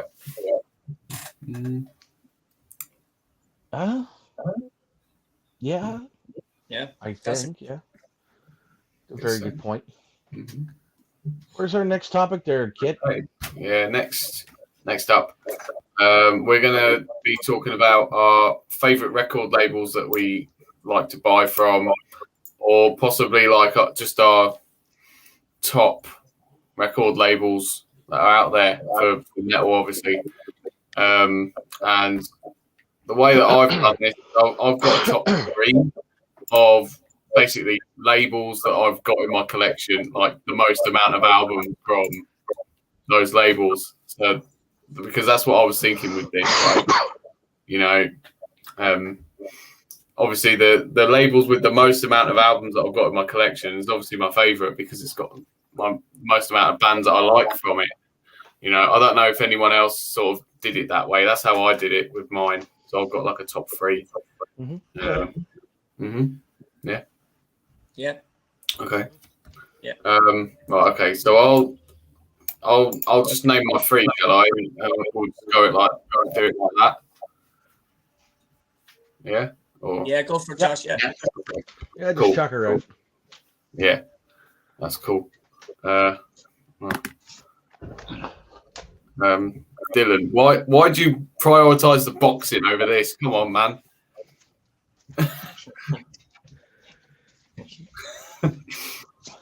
Brilliant. Go for it. Okay. Yeah, let's just get on with it. So, number 3, I've got Metal Blade. Just because, like, I was looking at my album collection and I did notice Metal Blade a lot more than like other labels. I've got a lot of like record labels in my collection from like one artist, but with Metal Blade, I've probably got the most, like a small amount of albums from a lot of different bands. And Metal Blade also, I'm pretty certain Metal Blade are one of the longest running metal labels out there, or if not the longest, because I'm pretty certain didn't they have something to do with like Metallica or something back in the day? Or I'm not. I've probably got that wrong. That might have been a different. Yeah, they Metal played on Massacre. the Massacre. Yeah, I know. Mm-hmm. Which is Metal Blade. Mm-hmm. Yeah. Did you get to the issue of it, Marty? Yeah, Metal Massacre 1. Yeah. Yeah, I believe I did. There you go. Marty's fucking got it. Now you got me fucking going. Keep talking. Any excuse just to get rid of him. Jesus. It's too many fucking M's. Oh Seriously, God. talk about something fucking else. Go on. Look at him. Hey, that's because you get all these fucking, you buy all this shit and VCLTs. You can't keep things straight, can you? It's fucking in order, Trevor. There's a lot of M's. Just keep going with it. Holy fuck. Oh man. Yeah. It's not what I was looking for now. Oh man. Metal Massacre, you knobhead. Yeah. 3 hours later. You know when an Irishman's pissed off, he just really goes Massacre batshit. Volume 1. Yes. So yes, you've got the original demo version from what's it called? No Life to Leather, is it? I have it over there. I need the original demo. So you got the original version of Hit the Lights on it. Malice. Some good songs on it. Sir Dungle's on it. Who else? Bitch, Malice, and Rat. And something else at the bottom there. Avatar. It's not that Avatar that's out now. Mm-hmm. No. Yeah. Fuck you, Simon. No Zentrix being got. Yeah, I saw that. You know who's got the best thought process on Rat? Mike. Holy shit! I sat what he did a little sort of rant about fucking Rat, and I never did. I don't think I've laughed so hard in my life. It was brilliant. Anyways, sidetrack. Yeah, he's a big fan, isn't he? Yeah, I was going to say that. Mark G. Too many M's. Triple M. Too many M's from the Triple M. Oh man. So I was gonna pick Metal Blade mainly because they're one of the longest, if not the longest serving metal label out there, and also had quite a few albums from them. What I didn't realise as well when I was, looking through. Number 2, I've got Roadrunner Records, and the main reason why is because they've had a lot of bands that I like on their label, basically. A lot of the 2000s bands, especially, Slipknot have been on them since the start, and now they've just left them because they've had a load of legal stuff with money from them. But also, Trivium have been signed to them since the second album, and they're still signed to them now. Killswitch Engage was signed to them back in the mid-2000s. Gojira was signed to them. I think they still are. Soulfly and Cavalera Conspiracy were signed to them. You got Sepultura that was signed to them, and from the late 80s, early 90s, they were signed to Roadrunner. Also, let's see, Obituary, Cause of Death, that was on the Roadrunner label as well. Quite a lot of, and I'm pretty certain, in the 90s, they sort of had a lot more death metal, but then obviously sort of in the late 90s, early 2000s, they started getting more new metal and metalcore bands sort of on their label. But yeah, that's basically it. And Beardy, Red Viking, Simon, yeah, Johnny the Mac. Blast, and Century Media as well. I Okay. can see what you're typing, you fucker.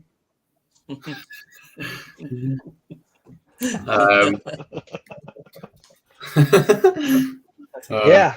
That's funny. And then Simon nicked my number one. My number one's Nuclear Blast for the main reason that like half my collection is from Nuclear Blast.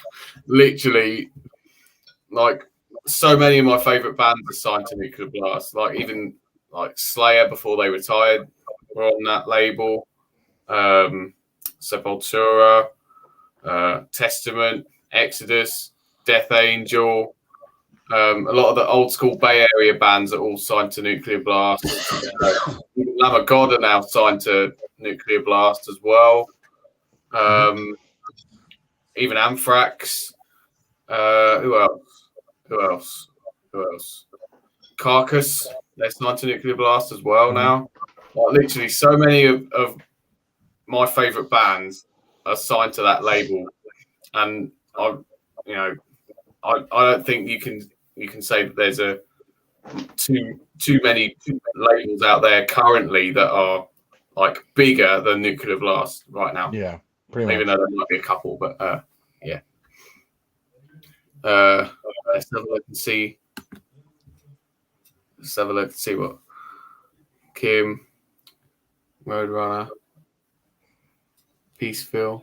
Yeah, Music for Nations. Peaceville's awesome. Brilliant. Music for Nations was a big one back in the 80s.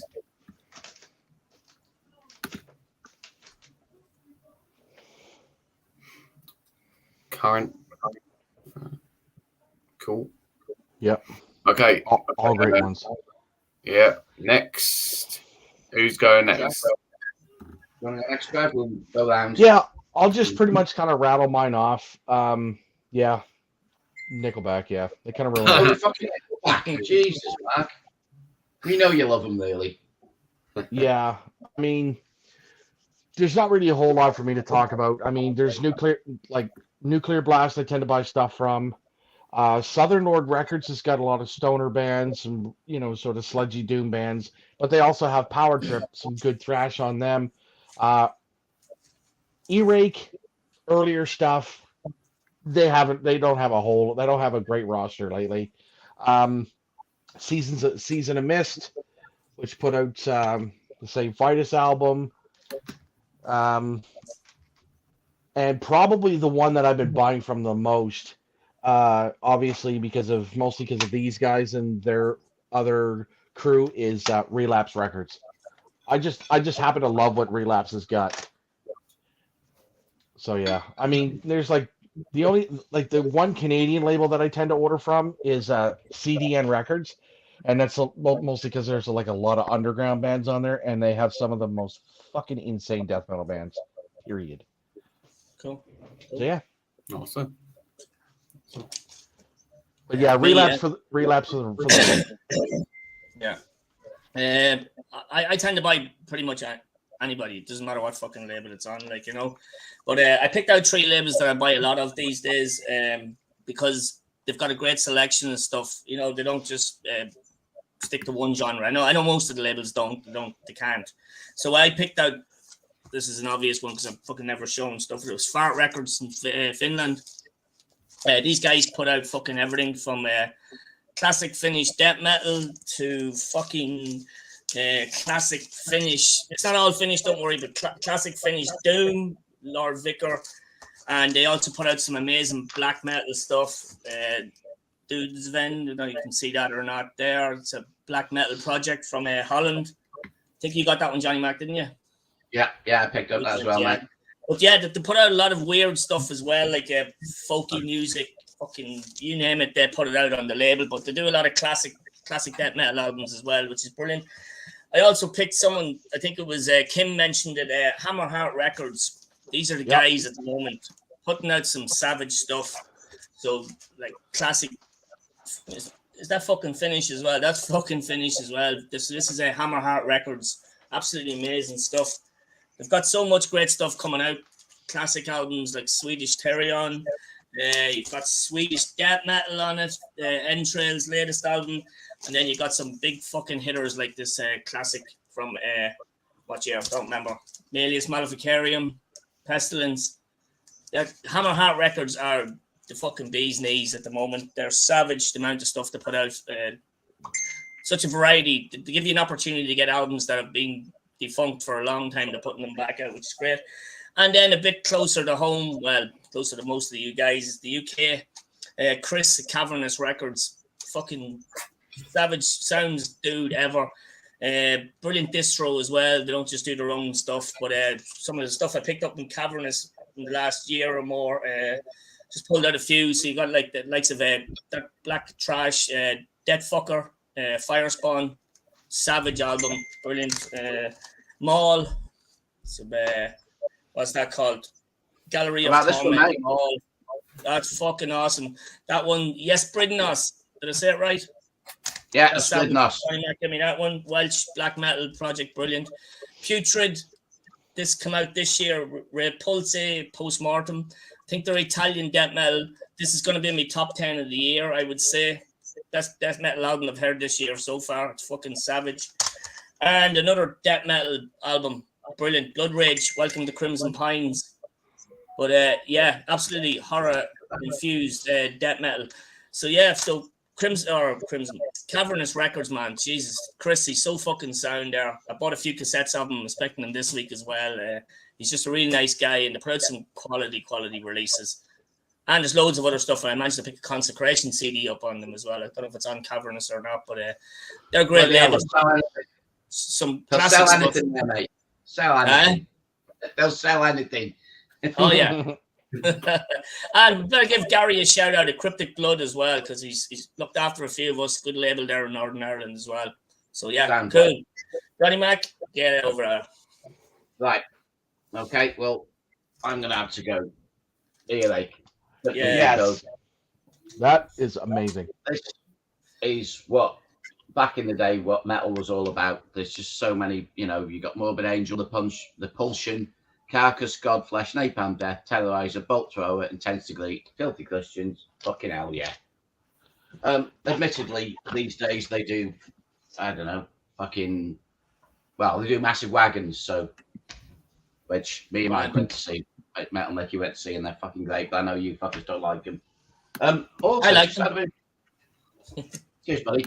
Did anybody else do? I don't know if you go on the Earaches. I follow them on social medias and that. This here is obviously a fucking record box. They were doing vinyl with damaged sleeves.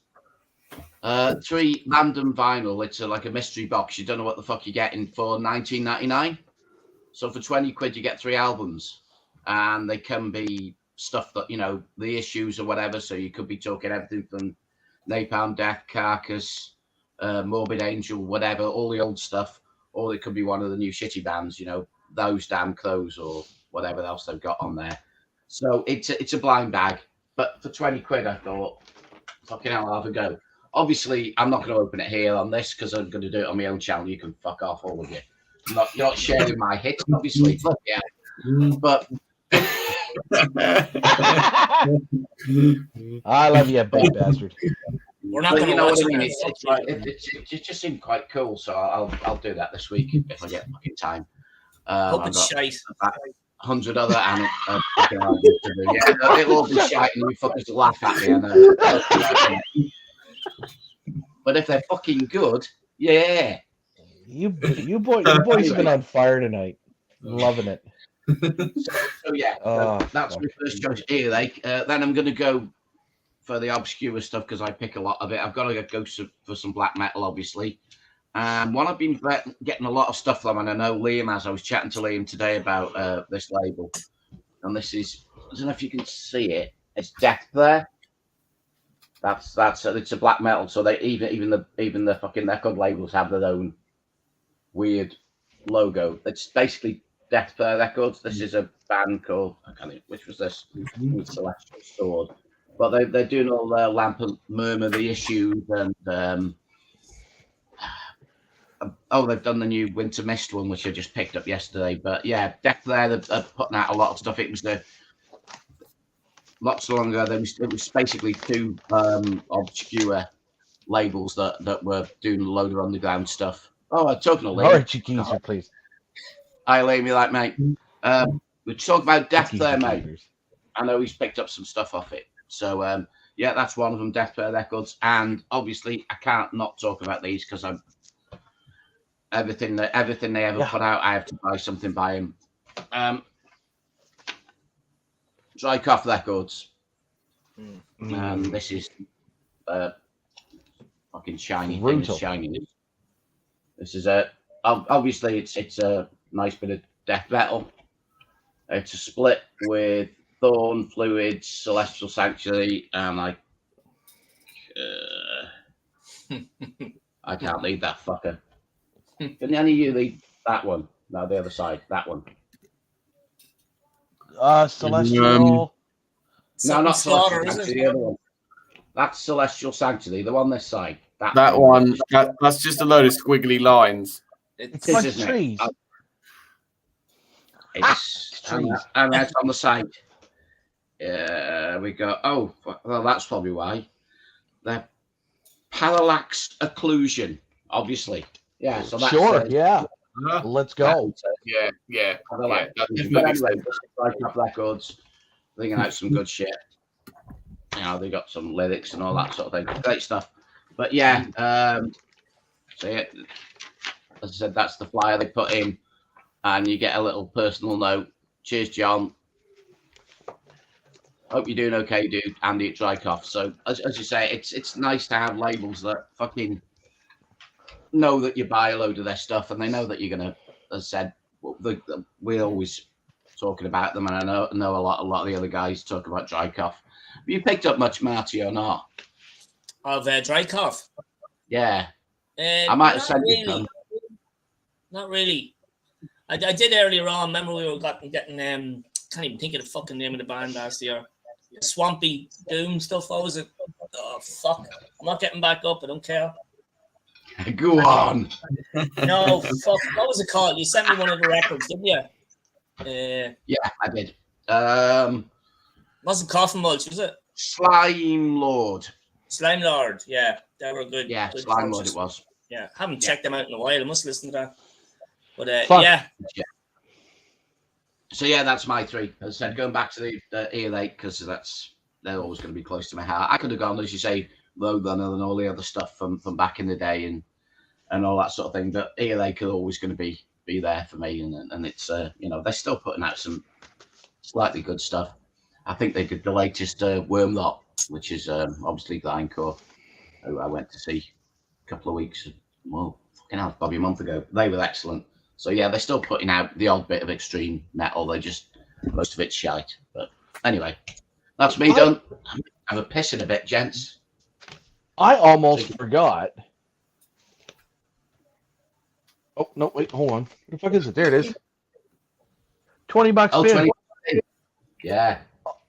This is Terminal Nation's fucking Hustling Extinction. I fucking love this album. These guys fucking rip. Yeah, $20 spin, man. I almost forgot about that because they put out Tomb Mold. They've done all the Tomb Mold stuff. They've got Jesus Christ, man. There's not a whole lot that $20 spin puts out that's not good. That's not good. You know what I mean? Like everything's pretty well killer. But, yeah. I know, squirrel. Harvest. All right. Cool. So what do we get left there, Josh? I don't think we have fucking much, is there?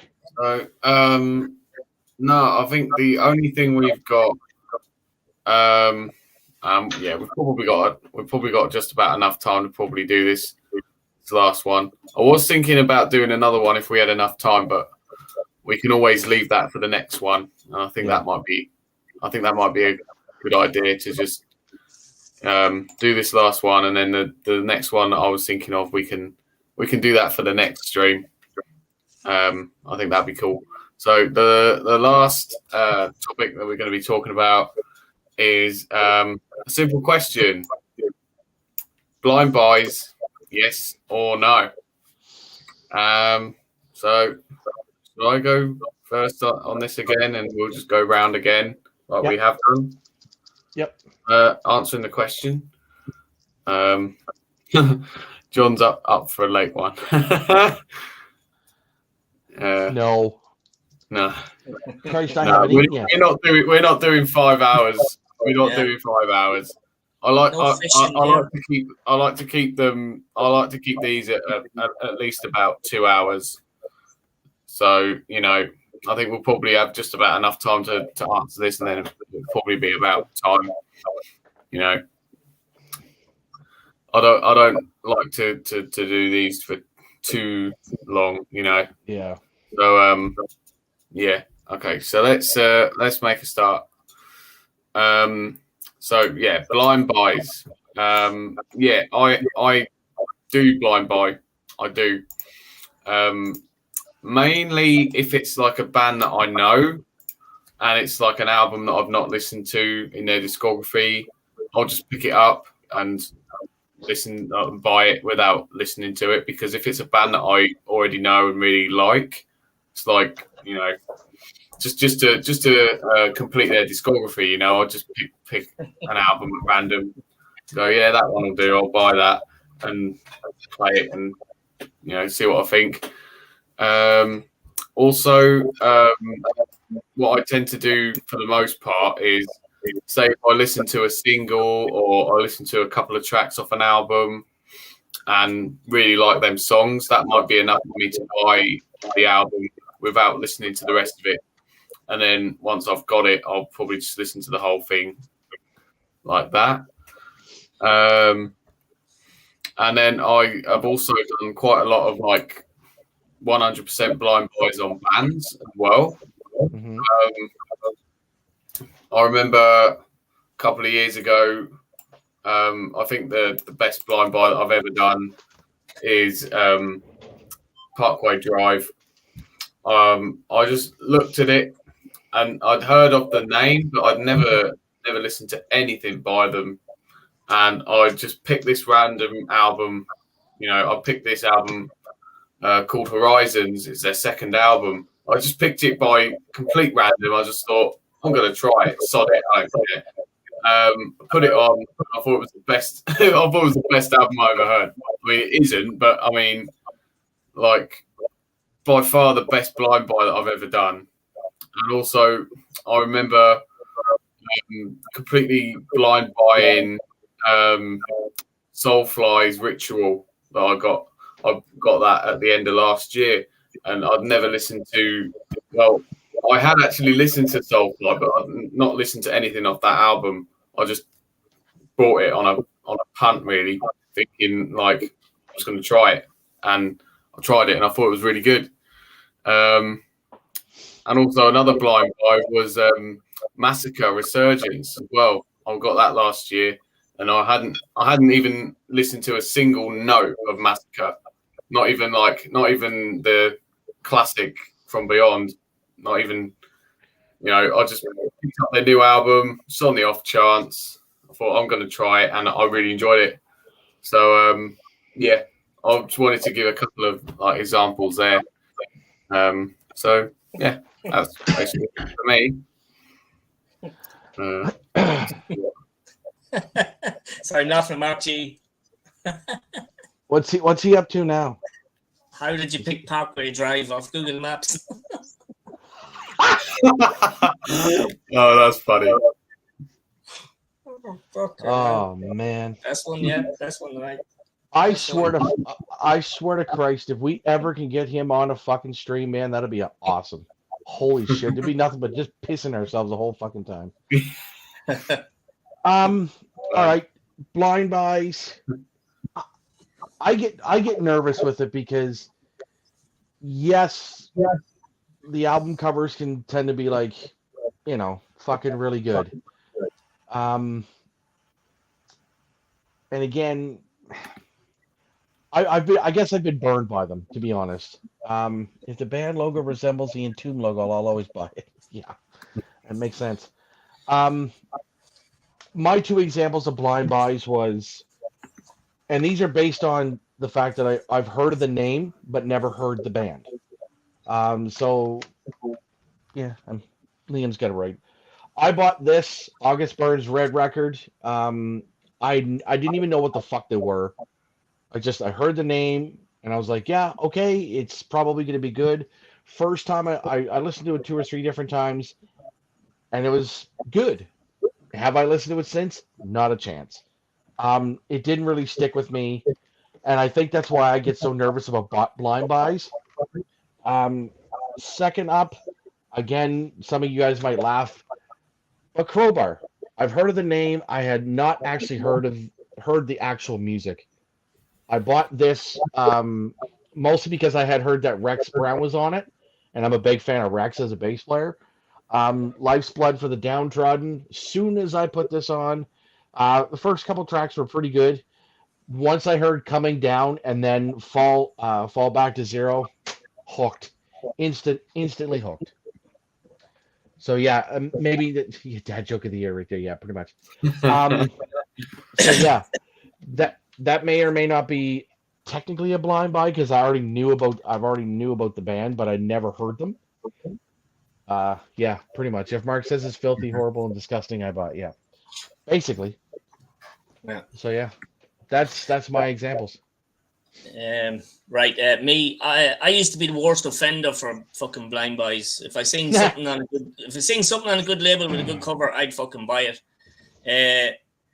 Lads in the VC, Mark, Liam, fucking Roger, worst ever. I used to watch their videos. If they showed something and said it was good, I'd fucking go and buy it on the phone there and then. Not anymore. I think I'm getting older, a bit wiser now. I'm definitely getting older anyhow. But now I won't listen to an album. I'd listen to snippets of it, and if I like the sound of it, I'll buy it. But I must admit, 2 weeks ago there, I did buy an album. And totally blind, never heard of the band, never even seen the cover, did nothing. So I bought this death metal album, Relapse Records. Thanks, Liam. Pennsylvania band. You probably know who it is, but I didn't know a fucking thing about this, but it was €15, so I just bought it. It was fucking excellent. I really like it. So does anybody know what it is? Fucking Dylan. Johnny Mac, did you pick this one up? No, mate. I didn't get that one. Debut. No. So this is a band that doesn't even sound that well. I seen the name of the band and I went, what the fuck? It's called Outer Heaven. The band's called Outer Heaven. They're from Pennsylvania. Man. They're a mixed kind of who are they like? They're a bit like Gate Creeper. They did a split with Gate Creeper before this 4-track or 4-band split before, I so believe. Now, I didn't know this band for Adam, but fucking excellent. We've got that sort of Gate Creeper death metal vibe, and I paid 15 quid for that. Blind bought it because the cover is just fucking excellent, and it was on Relapse Records, so I said fuck it, I haven't bought one in a while, but that was 15 quid, so I definitely bought it, and that's the first blind buy I've made in fucking months. But when I started on the VC, I used to be a terror for buying records, but now I at least check it out a wee bit of it, just a couple of snippets of a track before I do it, and I do that with all the lads stuff as well, even though they say it's brilliant, but I do that as well. So, but yeah, blind buys, not as much anymore, not anymore really. No. Yeah, I still do it all the time. Yeah, I can't help myself. yeah, we know. We know. Watch your everybody else's videos. You go, I'm having that. That sounds fucking ace. That sounds brilliant. I'm having that. So you get your big list and you go into Bandcamp and you go, that's not bad. So I'll listen to it. Nah, fuck it. They like it. It's bound to be good. And most of the time it's shit, but you know, everybody else got that. But no, as I said, I what was the? I'll tell you what I bought. I got about 100 fucking albums here that I've just bought recently. I bought this. No, I didn't. I bought this. Mesro. I've seen that name before, I think. Yeah, look at that cover though. Oh my lord. That looks so good. Wow. Yeah. That's the back cover. This is the vinyl. Close your eyes now, Roger. Nice blue. Yeah, let's go. But yeah, I'd heard nothing from them. I saw, I think it was if you on Instagram, Wendy the Countess showed this on one of her Stories. updates, and I went, that looks really fucking cool. And she said it was thrash metal, so I thought we'll have some of that, and it's fucking awesome. But yeah, I do it all the That's time. People thrash? show stuff on. Don't know where they're from. I must admit, it's on Fire Flash Records, made in Germany. I have no idea where they're from or whatever. I did look them up at the time, but Album covers Yeah, are so fucking confusing. yeah, but that looks fucking great, doesn't it? You can't beat. As you say, it's album covers. It's like, yeah, that looks good. I'll buy it. Fucking hell.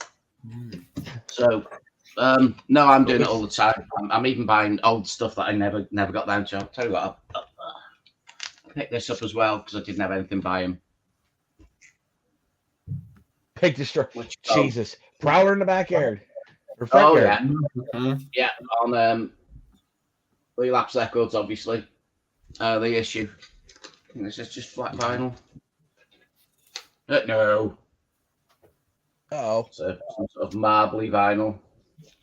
The issue. Yeah, it's supposed to be orange and black smoke. But yeah, I actually oddly didn't have it. Fucking hell. Yeah. So yeah, Oh, as I said, I find stuff all the time. It's like, oh yeah, I should be into that band. I like me Blind Troll. I have not heard anything by him. I'll just buy it. Right. And chances are I'll probably like it because I'm not that fussy, obviously, as you know. I No. listen to most things. But yeah, no, I'm still doing it all the time, especially on fucking Bandcamp. I can't help myself. I'm buying all these random black metal stuff that, especially if it comes from the UK, and if it's Welsh, I'll buy fucking anything. So yeah, I'm going to show some Shakin' Stevens next anyway. But no, yeah, no, I buy shit like that all the time. But I just can't help myself. I just, yeah. And as I said, dry coupling anything out, I don't listen to it on Bandcamp. I just buy them all the time. So yeah, I've got hundreds of albums that I bought blind eyes because why not?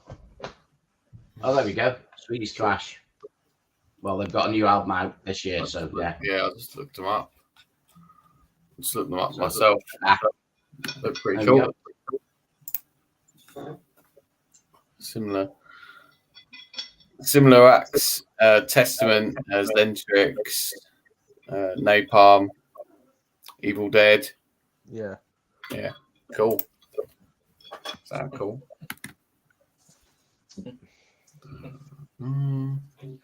Yeah. Right on. So let's go through some of these.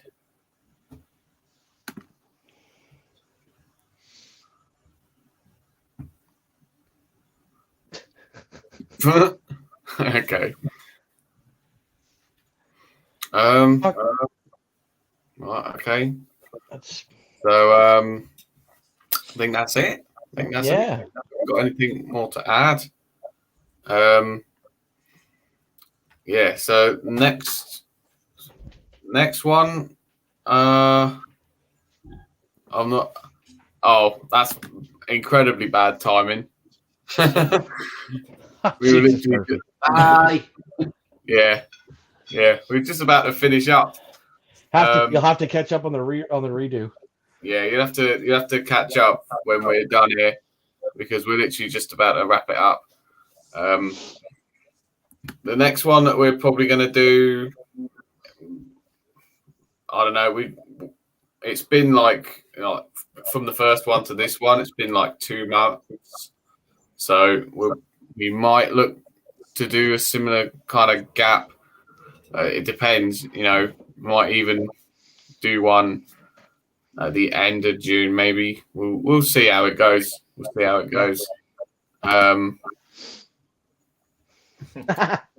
Yeah, that's cool, man. Appreciate it. Yes. Thanks, Mark. Thanks for the last one, boys. Yeah. Roger. Thank you, guys. Cheers. Fuck off. Thank Fucking you. potatoes. Fuck off. Yeah, Bastards. great. Yeah. All right, laddies. Yeah, awesome. Anthony. So yeah, thanks everyone for watching. Whether you watched for a minute like Metal Connection or the majority of it. Yeah, really appreciate it. And yeah, we'll definitely do another one at some point in the next at least a month, maybe. Yeah, for sure. We'll see if we can get something going. Yep. Alrighty. And late eggs. Awesome. Cheers, man. I swear to Viking. Liam's giving me the best fucking compliment, so my head's gonna probably swell for about 10 minutes. Yes, The shorter, the younger, fatter version of Kirk. Yoo-hoo. All right, boys. See you later. I bid you adieu. See you, lads. Take All care. right. See ya. Right, cheers, thanks. Now. Thanks, Bye, Right. John. Cheers. Bye. Cheers. Cheers, everyone. Bye-bye. Bye-bye.